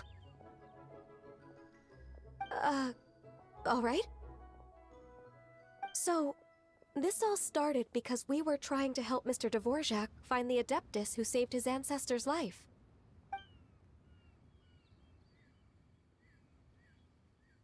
Cloud Retainer informed us that the one who played that melody and rescued the drowning man was none other than yourself. Let me think. Yes, I do believe I recall that encounter. What a long time ago that was. I'm surprised that you still remember it. Even more astonishing, perhaps, is the fact that this story has survived this long at all, when mortal lives are so very brief. It appears that she has proven herself right once again. Who's she? We like to call her Guizhong. From the look in Cloud Retainer's eyes, I sense that she has already told you all about her. Albeit reluctantly, one might add. Oh, there is no harm done. After all, Lantern Rite's very purpose is to commemorate the heroes who gave their lives for Liyue. Although Guizhong did not live to see the splendid sights of today, she was as much a hero as any other. So how has she proven herself right again exactly? Once upon a time, she said to me that humans were a weak form of life that she wished to protect with her wisdom. But as she interacted more and more with them, her opinions on them began to change. She marveled at the beautiful complexity of their spirits, the sheer splendor of all they could accomplish through their hard work and intelligence. She told us that to underestimate human potential would be to make a grave mistake. With the smallest amount of guidance, enormous power can be unleashed in them, and a human who has reached their full potential may well be her equal. Someone who could have as much to teach an Adeptus as to learn from them. She always had a way with words. That her mechanical accomplishments were judged superior to one's own was, one suspects, in large part due to her sheer eloquence. Speaking of mechanics, Cloud Retainer, do you still remember that potted plant mechanism? The one that the two of you gave me as a gift? Of course. Guizhong and one both put an immense amount of effort into that gift. It would be no overstatement to call it a testament to each of our individual technical genius. As Guizhong once said, it takes every blade of grass and every flower to make a homeland. When I see the sight of Liyue Harbor before us today, I am reminded of this. Madame Ping looks very emotional right now. Of all of us, it was Guizhong who was the fondest of these grand and exciting occasions. If she were still with us, I'm quite sure she would still be trying to best Cloud Retainer's finest works at every opportunity. Liyue Harbor is always filled with the sound of music at this time of the year. If she were here, one is certain that she would seek you out to discuss and debate the virtues of various melodies. Oh yeah, music! We've been dying to ask. What was the melody that you played back then? Oh, also, with you being such a music expert and all, why don't you join the concert as a performer? I can make arrangements right away. Oh, as much as I don't wish to dampen your enthusiasm, it's been a long time since I played this zither. My fingers don't have the dexterity they once did, and whenever I play that tune, it always reminds me of her. I start wondering what she would think of the changes I have made to her melody. There was a period of time whenever I started strumming, it almost felt like she was back again. Sitting right there on the stone stool next to me, chatting away. Skybracer and Seagazer too, looking just like they did in the old days. No matter how much time goes by, The moment that melody starts playing, it transports me right back to that time in my memory. So the past still weighs heavily on your heart? Oh, I would be lying to myself if I claimed to have completely moved on. But that is not to say that grief doesn't get easier with time. Despite the sadness, I have found many things that bring me joy in life. It is simply the nature of the world in which we live that even if one wished to mourn for an eternity, it would be a nigh impossible feat. Just look at this potted plant. Isn't it stunning? It takes an honest and open mind to confront and conquer grief. You have indeed made progress. Be that as it may, I shall leave the Lantern Rite stage to the youth of today. Well, if you're sure. Granny! Whoa, what's everyone doing here? Did something bad happen? Ah, and now we've spooked Yanfei. No, everyone's just here to give me their regards for the holiday. Oh, that's wonderful, I'm glad. Well, in that case, happy Lantern Rite, everyone. Happy Lantern Rite. Oh, I just remembered that I have some, work to do at Yuehai Pavilion that I need to discuss with Yanfei. I haven't been able to find a chance until now. I will leave Mr. Dvorak in your capable hands. Cloud Retainer, Ping, we will be off for now. Huh? Does it have to be right now? Which case is this again? Hey, Ganyu! It seems Ganyu still has much to learn when it comes to the art of deception. What a pity. She has learned nothing of one's ability to carry a conversation. Since it's been so long, Cloud Retainer, why don't you stay? I'll make a cup of tea and we can chat a while. Gladly. This was one's intention as well. When you next see the Fontaine musician, please give him my regards. I'd like to wish him the very best with the concert. You got it, Madam Ping. Thank you all. I think you've listened to enough of my nattering for one day. As for that melody, I will play it for you all another time. Goodness knows I need to practice it first. Wow, that'd be great! We'll look forward to it. When that time comes, wherever her spirit may be among the countless grains of sand and specks of dust between the harbor and the mountains, perhaps she will look at the Liyue of today and steal a smile when she sees the prosperous land that it has become.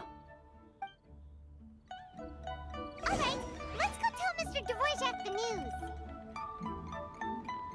This is a peaceful neighborhood.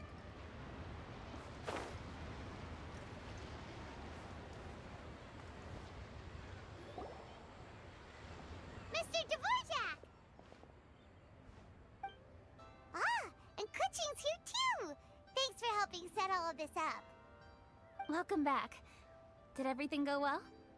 Really, really well. We found the person Mr. Dvorak was looking for. Are you serious?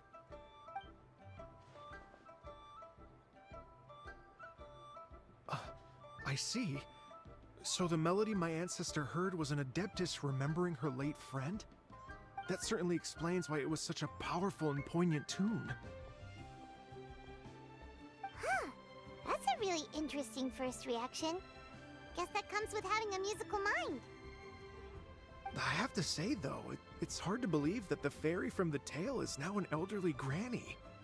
Oh, Paimon knows exactly what you mean. Normally, Adepti don't age at all. But Streetward Rambler, or Madam Ping as we know her, probably only became old because it's what she wanted for herself. Madam Ping possesses vast knowledge and great wisdom. Whatever physical form she may decide to take, her mind and wits are as sharp as they come. Yep, Kuching summed it up perfectly. That's exactly what Paimon was trying to say. I think... yes. I must thank her in person. That can wait until after the concert, though. For now, I need to devote all my emotional energy to the performance. Ah, speaking of, Madam Ping wishes you all the best at the music festival. Paimon has a sneaking suspicion that she'll stay in her usual spot, but listen to the performances from afar. Wait, are you serious? Huh. Oh no, now I'm starting to get nervous. Okay, alright. Nope, another rehearsal is in order. Please excuse me, everyone. Mr. Dvorak? He's already gone. Paimon wasn't even finished telling him everything. Before we set off on our search with Ganyu, he asked us about what music means to people. After our recent adventure, Paimon thinks we have a lot more to say about that now. Please, share your insights with me. Well, we found out that music can be used for good, but also for bad. It can make people happy and moved, but it can also be sad and bittersweet. And music is like a kind of memory written in people's hearts. It can put you in touch with feelings from a totally different time and place. It sounds like you had an eventful trip. Don't worry, I'm sure Ganyu will fill me in on all the details shortly. Wait, does that mean you're gonna carry on working? Mm-hmm. Just a few things to wrap up. All the groundwork is done. As long as everyone enjoys the festival activities, all our efforts are worthwhile. Happy Lantern Rite to you as well. Whew. That should be everything taken care of, right? Oh, no, wait. Paimon feels like she's forgetting something. What was it? Oh, it feels like it was a while ago. Shoot! Latent... Wait, no. Anyway, fancy bamboo shoots! Zhangli said he wasn't in a hurry, so if we went now, there's probably still time, right? Anyway, even if we don't make it, it's not our fault. He could have totally picked them by himself. Ugh. Anyway, let's go check with him at Wangsheng Funeral Parlor.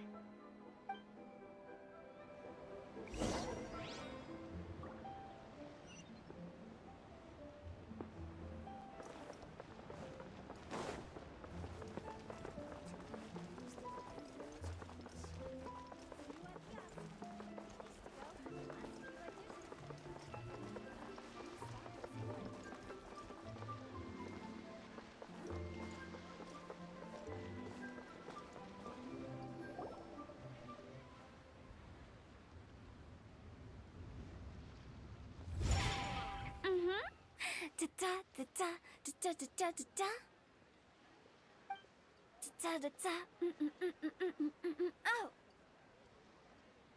All right, let's take a break here. Oh wow, look who it is! Are you here to hang out with everyone's favorite funeral director? So you're just casually practicing your rapping skills at the entrance to your funeral parlor? In broad daylight? After everything we've been through, you don't see me for a hot minute, and you're back to being scared of your own shadow. We have all this open space, a clear view of the mountains behind and the sea in front. Not to mention we have several invisible audience members enthusiastically cheering us on. It's the perfect spot to rehearse. Invisible audience members? Gotta say, it took me a few days to get used to Director Who's way of talking. Xinyan was pretty spooked too when she first got here. Just like when she sees a frog, but a giant frog with sharp teeth. Come on, knock it off. What's wrong? I've never seen someone look so confused before. Well, don't worry, because Director Who's here to explain it all. There once was a Fontaine musician who went around town on a mission. He came door to door for his iridescence tour, looking for acts to audition. With my words, Xinyan's chorus, and Yunjin as our mentor, We'll take the stage by storm with flames roaring and the whole audience calling for more. For sure! The whole dance floor will be yelling encore! Encore! Oh, now Paimon's rhyming along. But when you say flames roaring, are you sure this'll be safe? No, don't you worry about that. I'm pretty experienced on the stage, and I've already informed the Yuhong of all the pyrotechnics we're planning on using. Huh. Guess we'll just have to trust Xinyan on this one. Oh, Zhongli. He took one of those fancy meal boxes and set off for the mountains.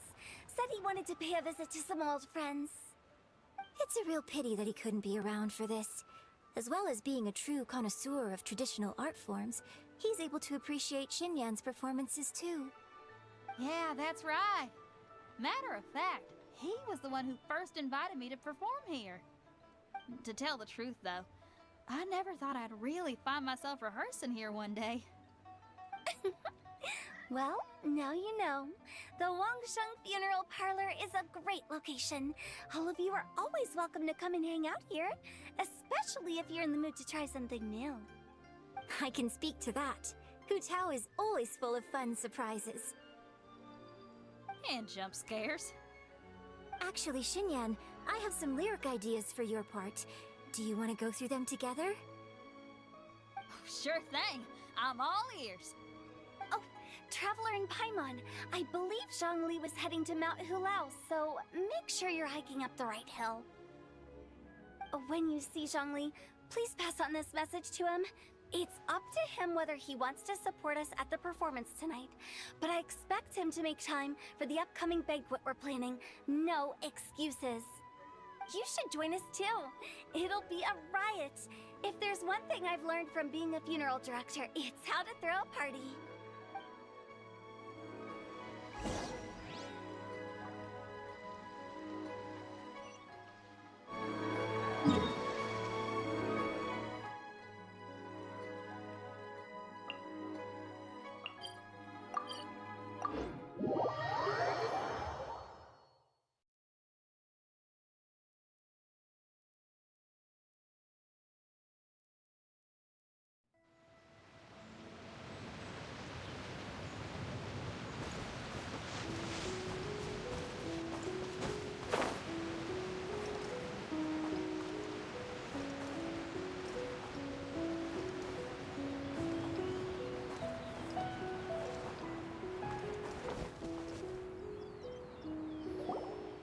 Paimon sees them! It's illuminated deer! And illuminated bird number 2! A familiar face. Have you come from Liyue Harbor? How is the city nowadays? Everything's great! But you know, if you're so curious, you can always go and check it out for yourself! In fact, Mooncarver has been taking many walks on Mount Tianheng in recent times. I believe the sights of the city are quite familiar to him. Zhongli! Here you are! We've brought the bamboo shoots you wanted. Impeccable timing.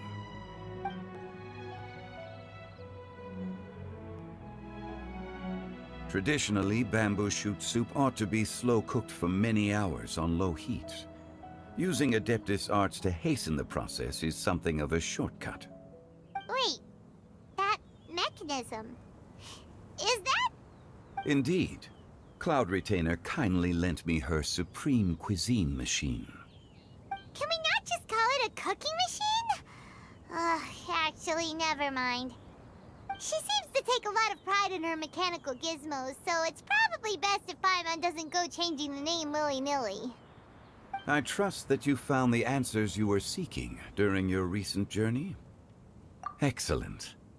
The past should be remembered, but not overly dwelt upon. Our journey should be seen as a means to take on more from the world around us. When the bamboo shoot soup is ready, I must insist that you try some for yourself. Oh, Zhongli! Hu Tao told us to tell you something. She said, it's up to him whether he wants to support us at the performance tonight, but I expect him to make time for the upcoming banquet we're planning. No excuses! When she says performance, she must mean the Lantern Rite Music Festival. As for the banquet, she didn't tell us anything more about that, but she invited us to come as well. As you can see, I have a prior engagement with 2 Adepti friends of mine tonight. Please, give Director Hu my best wishes for the performance. As for the banquet, since the Director insists, far be it from a mere consultant like myself to refuse. Yay! Then we'll see you there? Absolutely. Rex Lapis, the bamboo shoot soup is ready. Thank you. I will examine it right away. The appearance is exquisite, and the aroma rich and intense. The craftsmanship of this machine is commendable indeed. Since you came all this way, you should not leave empty-handed. Please, take some soup. It tastes most exquisite while still warm.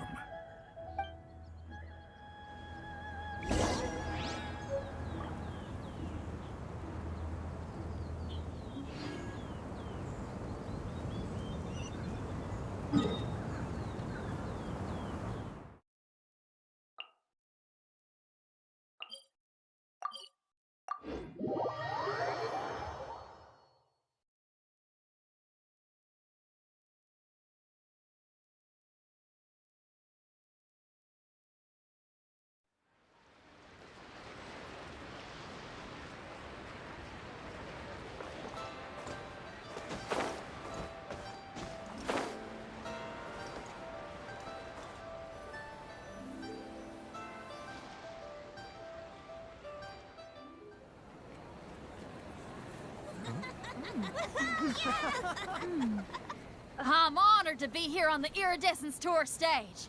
All right, without further ado, I'm Xinyan, this is Hintao, and this is a little something called... The Flame Lilies!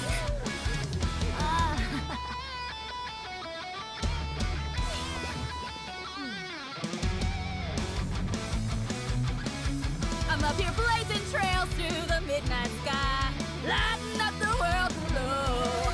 And when the crowds all hear my voice, they'll meet the spirit of rock and roll. Let's go! Hey, you butterfly, you too buzzing by, guiding your way to the afterlife, opening the path without a fright. Oh! I'll light the fire, watch it blaze across the universe. I'll spit my rhymes, watch your step, or you'll get burned. Hey! Woo!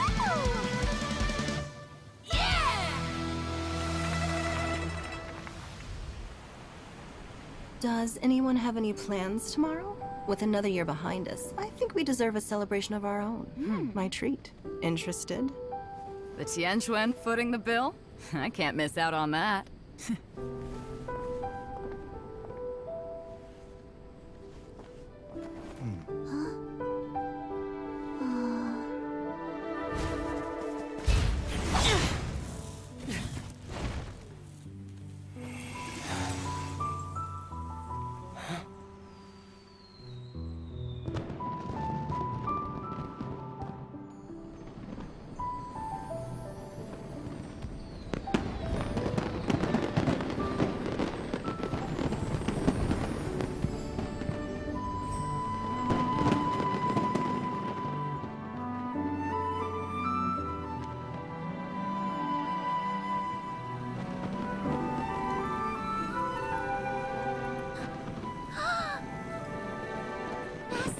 Master, listen!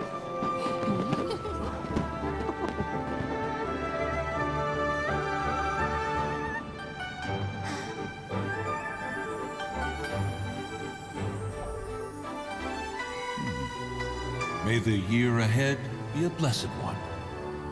I believe it shall be.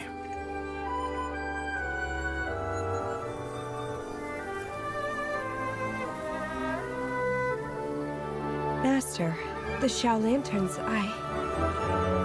Ha! Elementary. One shall fashion for you a Xiao Lantern the likes of which the world has never seen. And you must take it to Liyue Harbor to display its magnificence for all.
so lively. This is how a festival should be.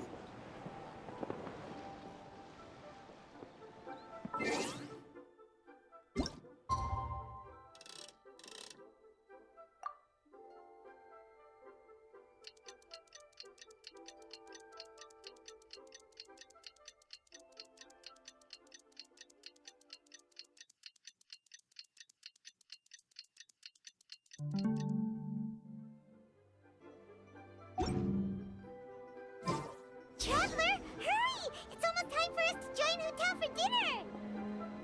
Ooh, and we'll be meeting at Shinyue Kiosk.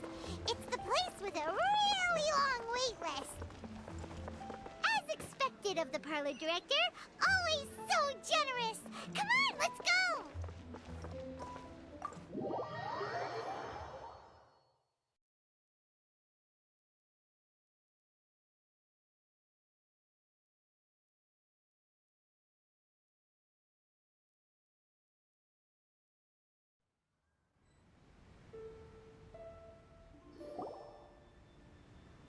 Oh, so that's how it is. Thanks for the suggestions, Mr. Zhongli. I have them all noted down. I've long heard that your knowledge encompasses all things old and new, Mr. Zhongli, but I never knew that you were well versed in the art of cooking, too. It is truly an honor to make your acquaintance. No need for formalities. I too feel humbled to be in the company of such talented young people. There are many things I could learn from you. Oh, you flatter us. If it's possible, may I trouble you to provide a few words of guidance for my practices in exorcism? Exorcism? I can't say I'm an expert in the field, but if you don't mind, we could start by discussing... Whoa, there's so many people here! All we knew was that Hotel invited Zhongli over.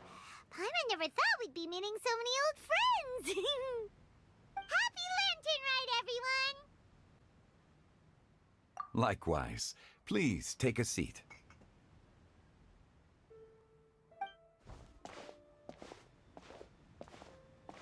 Happy Lantern Rite! Are you having fun? Me too. I've seen Xinyan perform before, but this is the first time I've watched something like this. I heard that the audience loved it too, and she's been receiving quite a lot of performance invitations lately. She's more busy than ever, and Yoonjin's gonna help her. Yep, and they asked us to pass on their season's greetings to everyone. They hope we'll have a wonderful gathering. The performance was spectacular indeed.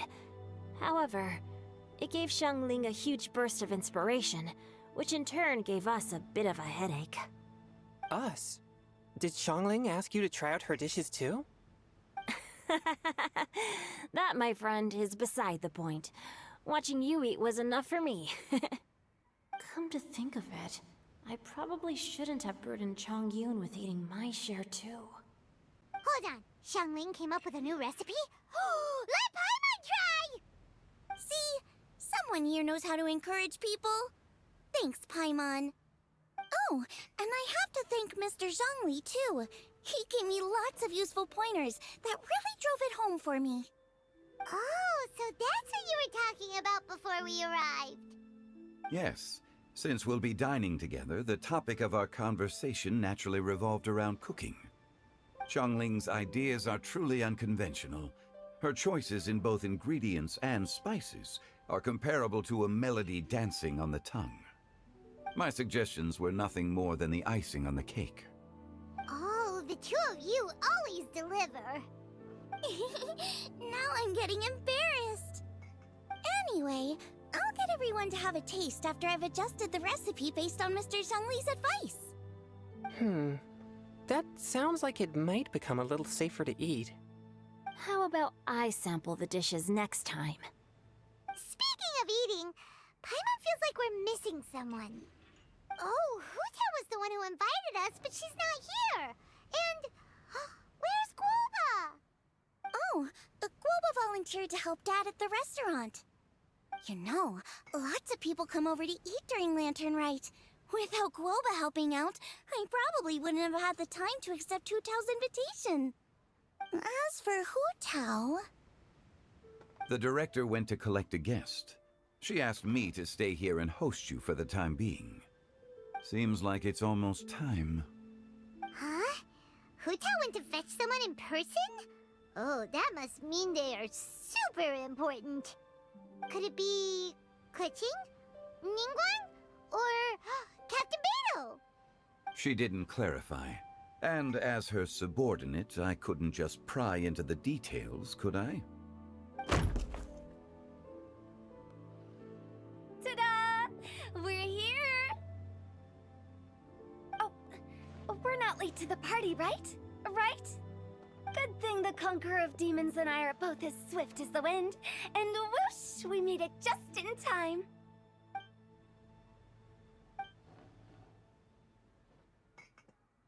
Oh. I see. So the important guest is the Conqueror of Demons. I've been looking forward to meeting you. The director didn't mention anything when she invited us. What a pleasant surprise.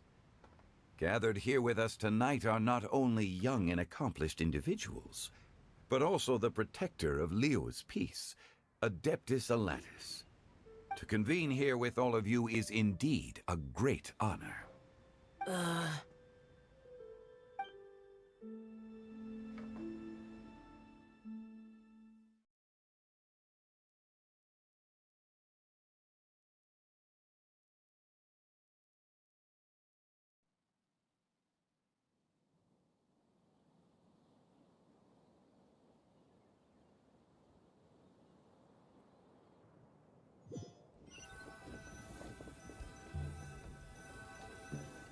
It's almost Lantern Rite, yet you took all the trouble coming here. The director has a way of making it difficult to decline. Rex Lapis, may I ask what troubles you? The director asked me to buy sesame oil in preparation for the celebrations. Huh. Then why would you come all the way to Wangshu Inn? I had a pleasant chat with Chef Yanxiao and received some spices from him. And, see? Here's some matsutake and a portion of ham. What about the sesame oil? It's a shame. I couldn't find the kind the director was looking for.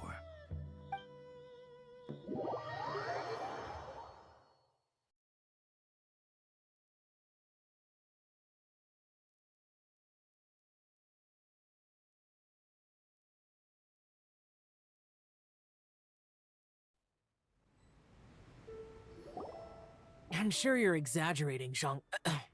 Sir. There he goes again. Enough with the pleasantries. Go let our guests take a seat. Everyone here today is well known in their own field and has probably heard about one another to some extent. Some of us are even old acquaintances, so there's no need to be this formal. I heard that the Conqueror of Demons and the Traveler are pretty close, no? Great. You two sit together. You should take a seat too, Director. Oh? Finally remembered me? When we arrived just now, the hosts at Xinyue Kiosk told me our dishes are almost ready. Perfect timing. Let's not wait any longer and ask them to bring out the food.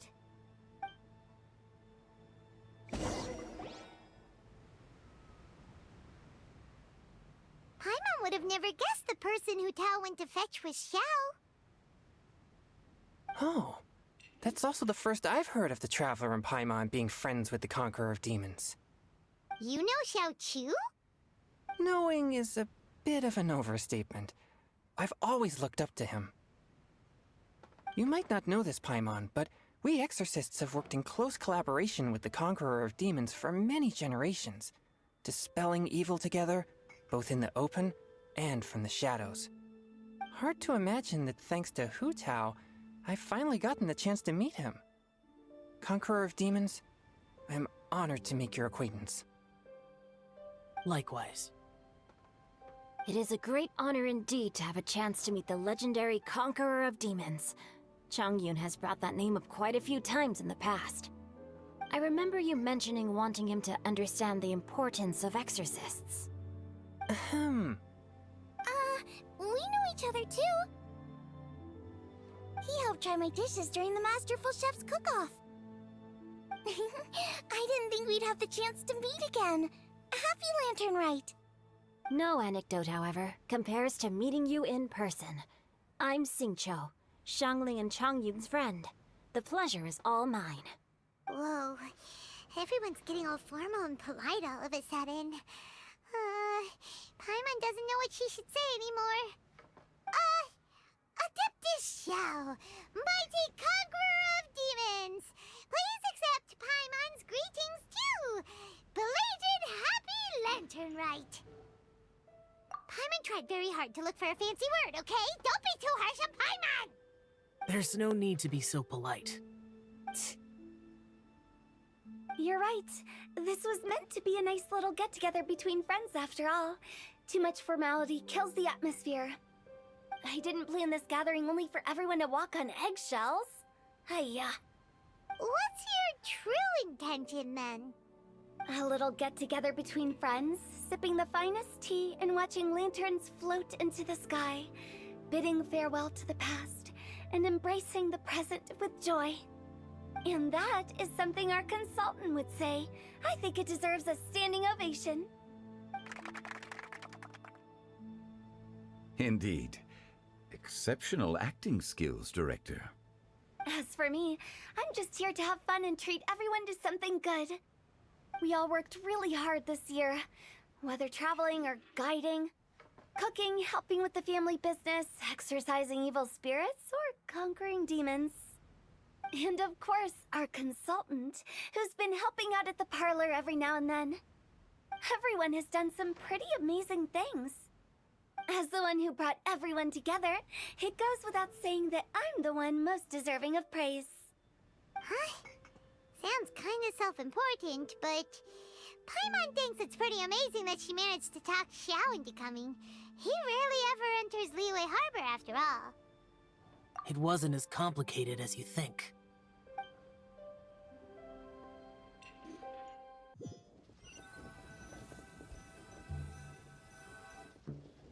Okay, gotcha. Thanks, boss lady. It's not boss lady, just boss. And there she goes. What a lively girl. Conqueror of demons, Adeptus Shao. Guardian of Wangshu Inn, hero of Dihua Marsh. I know you're there. Quiet. Do not disturb the peace. Sorry, but you wouldn't show up if I didn't yell your name, would you? I know you. You're the 77th director of Wangsheng Funeral Parlor. Is there something you need?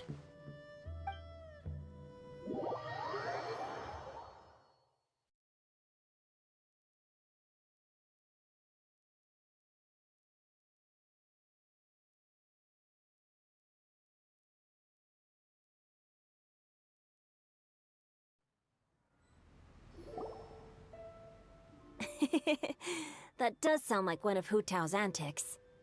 Did the Conqueror of Demons agree to come so that Hu Tao would stop pestering him? There might be other reasons.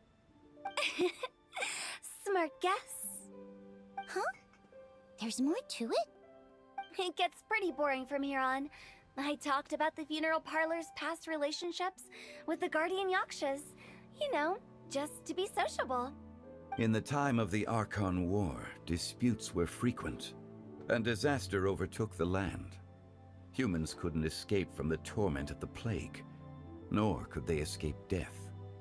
The Adepti vanquished the demons, the Millelith fought valiantly, and Wangsheng Funeral Parlor was responsible for purifying the diseased and sending off the spirits of the dead.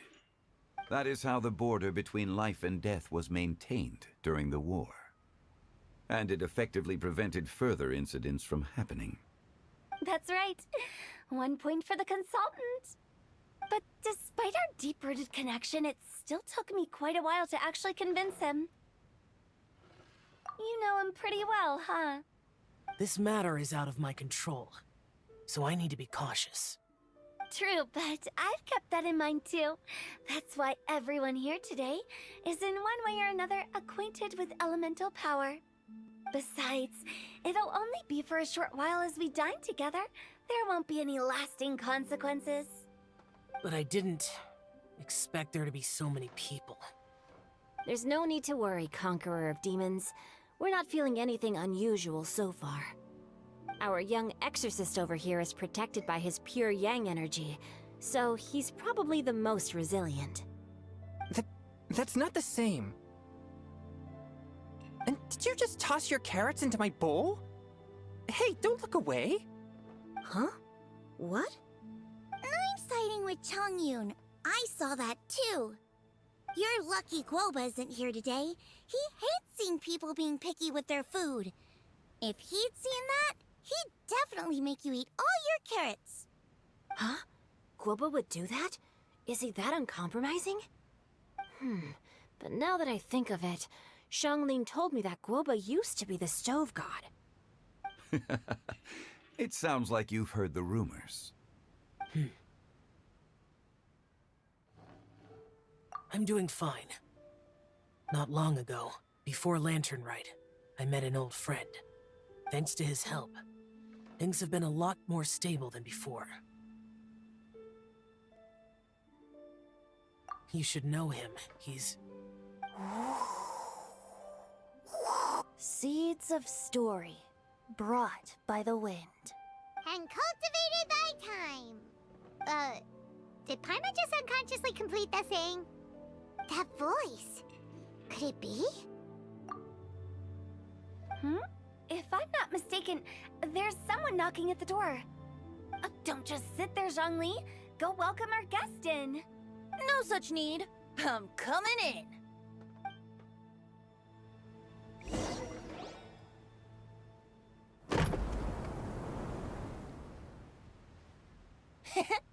You finally let me in.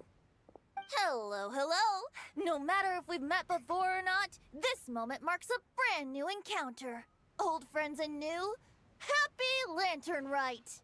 Oh, it's the tone-deaf bard.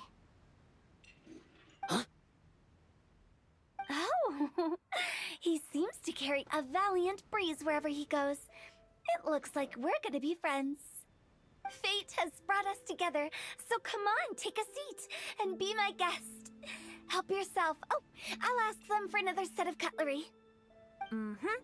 This young lady here is as bright as a fresh bouquet of flowers in the morning's rising sun. She no doubt is the one with the most authority here. Whoa, these dishes look amazing! Is it really okay for me to join in? All right, I'm digging in. Huh, it's you. Oh, isn't this Genyu? Genyu? Yep. Now that I've taken a closer look, you're a fan of Genyu's works, aren't you? I met Xingqiu at a light novel convention. How I wish we'd met sooner. I never expected that there'd be another person in this world who could interpret Genyu's new novel as thoroughly as I could. Venti, you're being too humble. Considering your poetic talent, your fundamentals are way more impressive. Could this new guest be Master Xingqiu's friend? Yeah! Xiao, you remember me too, right? We had a chat not long ago. Yes. Monsters become more active than usual as we get closer to Lantern Rite. I was patrolling Dihua Marsh a few days ago, when I happened to run into this... You've already forgotten? I'm a bard, remember? And bards go around singing wherever they like. Oh, right. And this bard was performing in Dihua Marsh. It was a moving melody, and it made me feel relaxed and at ease. I couldn't help but stay and listen. Thank you for your patronage. I understand now, too. I'm Zhongli, currently working at the Wangsheng Funeral Parlor. It's a pleasure to meet you, new friend. And I'm his boss. Oh, and if there's anything unsatisfactory, let me know anytime. That's very considerate of you. Oh? No wonder. Only a boss as savvy and reliable as you would be able to hire such an impressive consultant. Oh, you're too nice, Venti. Not to brag, but our consultant truly is impressive. His knowledge extends across the stars and the land, and there's nothing throughout history that he doesn't know. From the sophisticated way he speaks, it's hard not to suspect that he could very well be an adeptus in disguise. Shao, you're an adeptus. Do you think it might be possible? Sorry. I'm only good at conquering demons. I'm afraid I don't have much knowledge in that matter. Really? But Paimon thinks you're super knowledgeable. Huh? Oh, right! Xiao's a warrior. He doesn't come to the city very often, so it's, pretty normal for him to not know anything. Yeah. Really? I've actually heard a few things about Mr. Zhongli before. The guests in the tavern talked about this refined and courteous man who, instead of having wine at Mondstadt's finest tavern, ordered a cup of hot tea with the most complex name. Now that you mention it, I seem to recall that there indeed is a musician like yourself in Mondstadt. I've heard that he's elegant and amiable, his works witty and vibrant. It's no overstatement to regard him as the best bard in Mondstadt. Now you're making me embarrassed. I would say that Mondstadt's poetry is a little run-of-the-mill sometimes. There's one I heard a while back that went, "The old house is renewed, welcoming the spring breeze, awakening old memories." The meaning's there, but the word choices are unimaginative, and there's a distinct lack of literary flair. I think so too. The composition needs a little jazzing up. If I were to give it a go, I'd make it an old melon on a vine, a new flower that grows fine. Oh, good one! It feels unique and has a nice ring to it. You have great taste, Venti. I was right about you. Let's shake hands. Of course, of course. Hey, Shincho! Mind lending me a few books when we get back? Pick out some well-written ones. I don't know if it's my own lack of literary knowledge, but I couldn't tell the difference between those two. I don't think it's your fault. Chongyun's right. It's not our fault.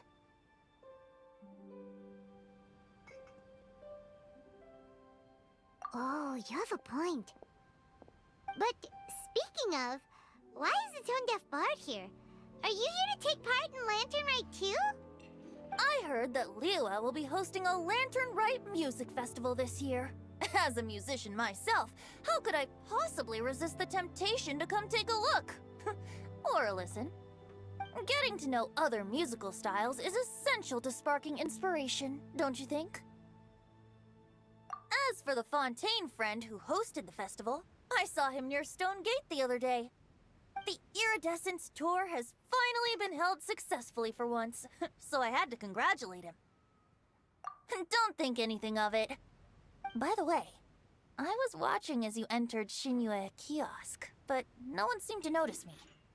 Should I say that it's because I'm an expert in hiding, or that a certain someone deliberately ignored the sound of the wind? Whenever Lantern Rite comes around, Liyue Harbor becomes bustling with activity. People are all busy watching the lanterns and strolling around the shops, and they might just go travel somewhere on a whim. It is rather difficult to predict another's whereabouts. The festival is in full swing and proceeding smoothly, and we're all gathered here with friends, new and old. This is no doubt a wonderful occasion worth celebrating. To come together with all of you at the beginning of the year, one can't help but be filled with joy. In a moment like this, I propose we raise a glass together. In my case, tea in lieu of wine.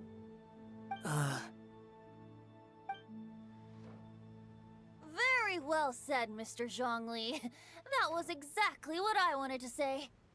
Now I'm getting a little self-conscious. I didn't cause you too much trouble barging in like that, did I? We usually drink wine during occasions like this over in Mondstadt, but since Mr. Zhongli insists on drinking tea, I'll give a toast with tea too. Everyone, thanks for the treat. You're welcome. As the host of this gathering, I hope everyone enjoys the food and drinks. May this year be better than the last. Considering that everyone may have other matters to attend to later, sticking to tea seems like a good idea. All of a sudden, they started proposing toasts. Should we? What's with the urgency?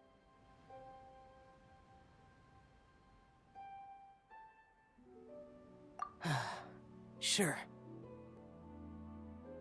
Have you two finished eating? It's always nice to have a breath of fresh air after a meal. Helps with digestion. Paimon will come too. Yeah? Okay then. Don't forget to come back.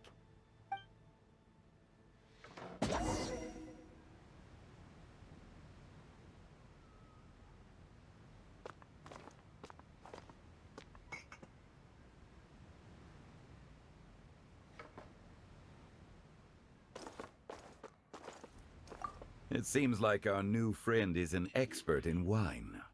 I deserve no such praise. I only drink for fun. It's nothing compared to your expertise.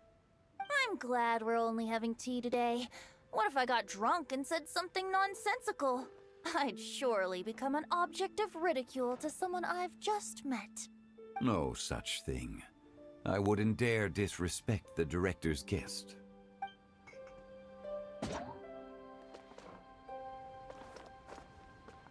You're not allowed to leave Paimon here alone. To be honest, Paimon's worried about saying the wrong thing.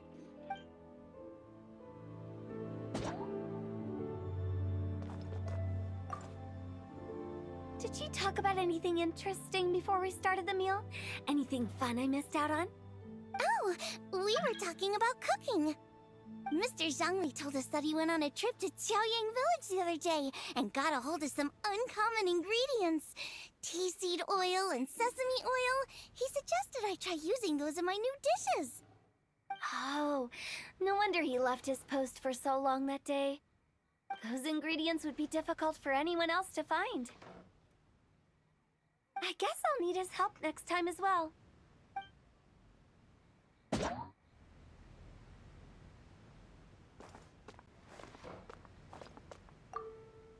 About you and Venti. Could he be a partner in your family business? That's right. You know how my family is. A lot of business secrets can't just be divulged at the dinner table. Ah, just as I thought.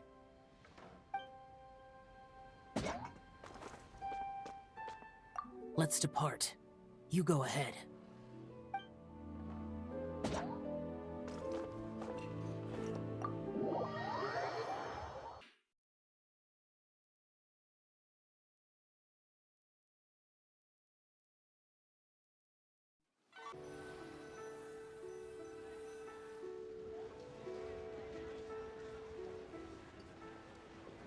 Are you all right?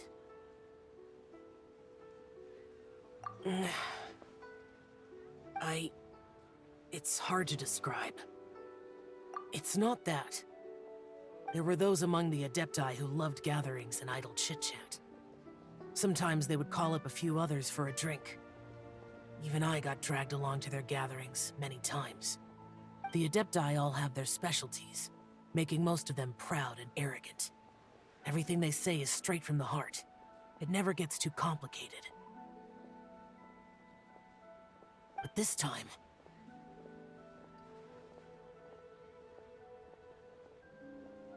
No. I didn't mean that. So you know his true identity. I'll get straight to the point then. The Animo Archon is a free spirit, and his temperament is as carefree as the music he plays on the flute. It's easy for a god like him to live in harmony with humans, and that's something I might never be able to do. That does sound like something you would say. No matter. I know my circumstances. Whenever I think of the ordinary conversations I've had with you, it feels strangely novel. Yes, the parlor director went out of her way with the invitation, so it was difficult to turn her down. I had made mental preparations before agreeing to come. She told me that all the guests today would be acquainted with elemental power, and I knew that you would be here. But I didn't expect the other guests to be... General Capisis always said that we should live in the present and enjoy every pleasant surprise. Perhaps that's what I should do with what I'm feeling now. But I think he meant designing clothes for those around him. The clothes were intricately designed, but inconvenient to wear. Brother Bosacius never tried to hide his distaste in front of him. Rex Lapis did like his designs and even collected quite a few. The outfit he wears now was also designed by General Capisis himself. I never saw him wear this during the war. I didn't expect him to start wearing it later.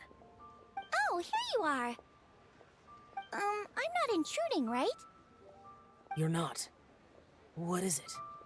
Hu Tao saw that everyone's done eating and asked the staff to bring out the desserts.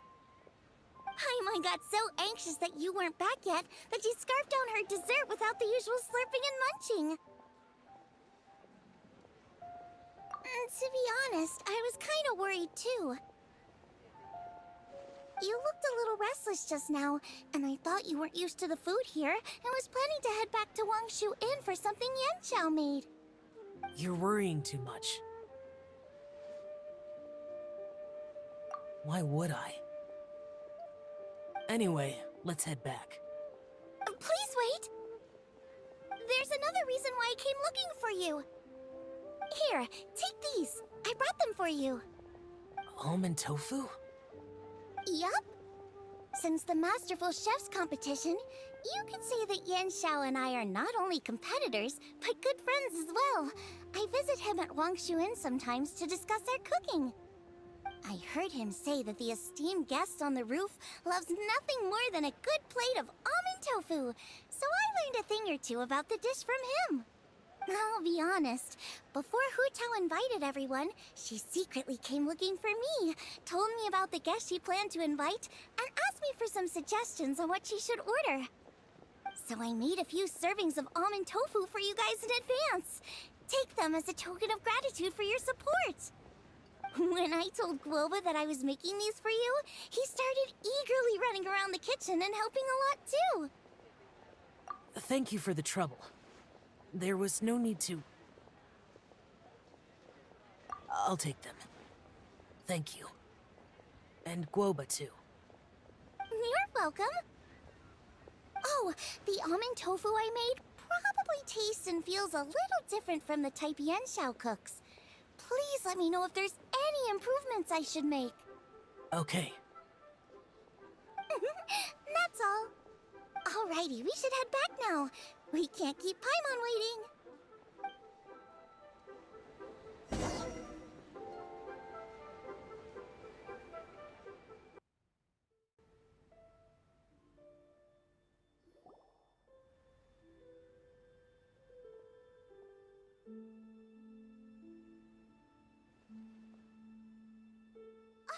You're finally done whispering secrets to each other? So much for promising Paimon you'll be back soon.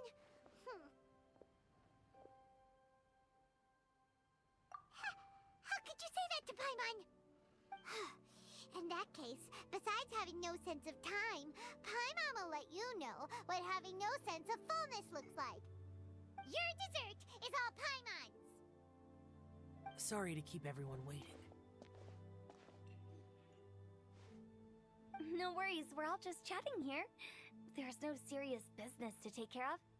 Whether we're chatting outside or inside, it's all the same. Paimon's too busy eating to talk to you. But even though we're all well acquainted by now, I think this festive gathering deserves something ceremonious. Oh? Is this some local custom? Nope. This is something I made up so that good luck will be on our side, that's all. Spontaneity is the best choice to make here. Let's use this incense burner on the table. It's been lit for so long now that the incense is running out. I'll leave refilling and lighting the incense to the most distinguished guest among us all.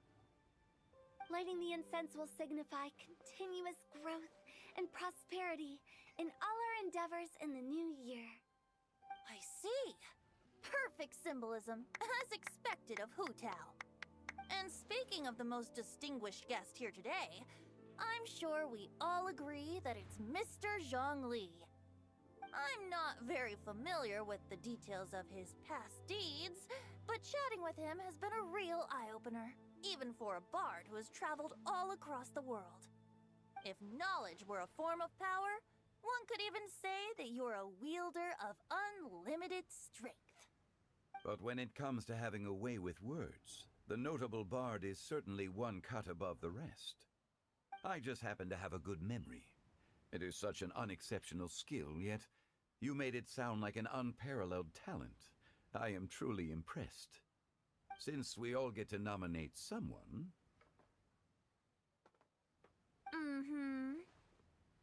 I think it's only fair that we let the parlor director light the incense. Huh? That won't do. Don't flatter me just because I'm your boss. We are looking for the most distinguished guest here.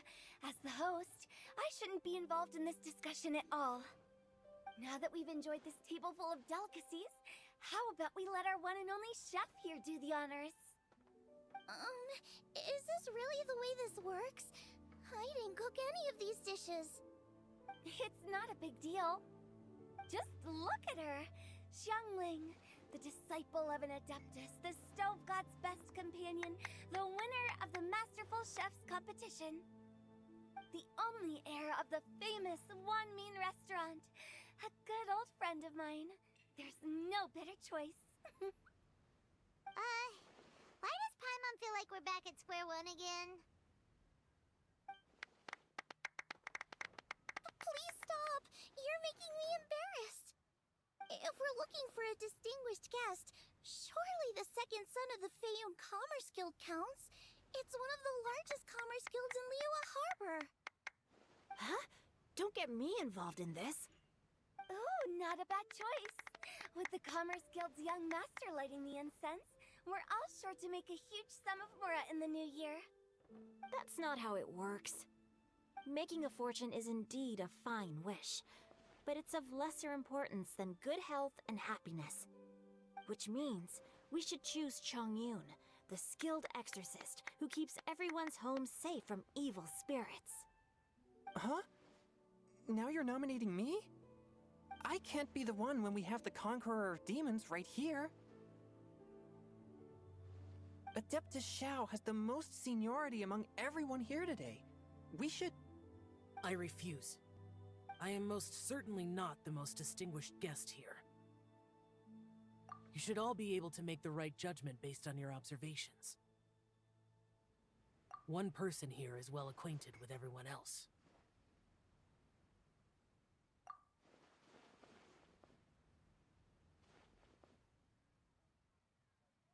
Oh, that's right! Even though you're always mocking Paimon, you're still pretty popular with other people. No, wait! Paimon said she wouldn't talk to you again. Huh? Who else is there? Huh? Does that mean Paimon's the most distinguished guest? Oh, well, that was unexpected! I agree. Paimon's just the one we need. Without a friend constantly by your side, a long journey would become dreadfully lonesome. But Once you have someone there to brighten up the atmosphere, everything along the way will become lively and vibrant too. Ah. The traveler has traversed many nations and left behind a great deal of fascinating stories. But without Paimon, they would have become quite monotonous. Paimon plays an indispensable role in making your journey a happy and smooth one. You guys, Paimon's not used to being praised like that. Those were genuine compliments, right? Thank you. You made Paimon wait for a long time, but Paimon's not mad anymore.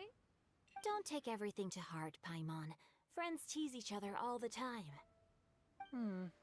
That is indeed true. That means Paimon is as important to the traveler as Guoba is to me. Looks like we've come to an agreement. Any objections before we proceed? I trust the traveler's judgment. Then Paimon it is. And now, the world's most excellent traveler's greatest companion, guide, and friend, Paimon, will be refilling and lighting the incense for us. Here you go. Take the match, and don't burn yourself. But if things go really wrong, here's the 2-for-1 coupon.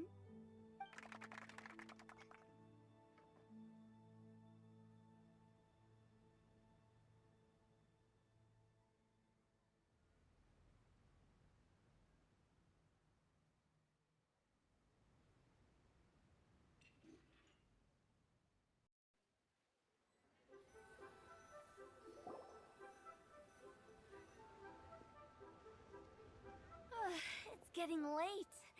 I won't take up any more of your time. You're all free to go as you please. Yep, the tea was amazing too. You don't have to go all polite on me. Just remember to come when I invite you next time. Let's see. It's dark out, so I'm going to accompany Xiangling, Xingqiu, and Changyun back home. As for the rest of the guests, I'll leave them to our consultant. No need. I'm headed towards the harbor to meet a friend on the ship. There's no need to trouble one such as Mr. Zhongli. I think you know the place I'm talking about. Come meet me anytime. It was great getting to know you all. Let's meet again when the spring breeze begins to blow. Bye! Oh, we should write poetry together sometime.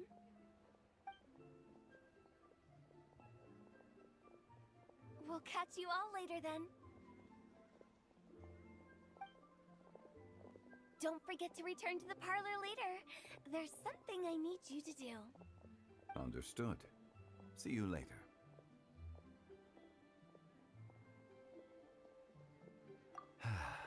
Well then. Rex Lapis. Just Zhongli will do. I live as a mortal in Liyue Harbor now. I am just one among many who begin work at sunrise and retire to rest at sundown. If we were to consider status and seniority as Zhongli, I should be respectfully referring to you as Adeptus Shao. Heaven forbid. Not you too. I meant what I said. I heard that during the Lantern Rite Music Festival, you conferred with Streetward Rambler and Cloud Retainer. I take it as you've gained a lot more knowledge about the past? The same truth will sound different coming from different people. As more bear witness to a story, feelings and interpretations expand in variety too. I once had a pleasant chat about the past and present with a Sumeru scholar named Soraya, and learned a few things about her research topic. From the evidence she found and the conclusion she made, her area of research is already very close to the truth. But there are multiple sides to humans and gods alike. In the legends recorded by humans, some gods were depicted as arrogant and condescending, while others were kind and capable. But whether to me, Streetward Rambler, Cloud Retainer, or younger adepti such as Shao and Ganyu, Those adepti and gods that may seem extraordinary to humans are something more akin to close companions. This was as true back then as it is right now. Just how Shao may seem unapproachable to most, but the Traveler has proved otherwise. So there's no need to dwell too much on certain things. Zhongli, what you're saying is... It looks like you understood what I meant. Ah. The director asked me to accompany you on your return, but I don't think you'll need my protection. I'll be taking a walk around and admiring the night scenery. After that, it'll be time for me to go back and meet up with the director. Goodbye for now. Bye, Zhongli! Everyone's gone now. Paimon always feels a little empty inside when a lively celebration ends. But at least you always stay by Paimon's side. No. Paimon got it mixed up. Paimon, the best and most distinguished travel guide, will always stay by your side, Traveler. Good that you were aware of that. Shell, is there anything else you want to do? We could take you on a tour of Liyue Harbor. No need. I've stayed here for much longer than I had expected.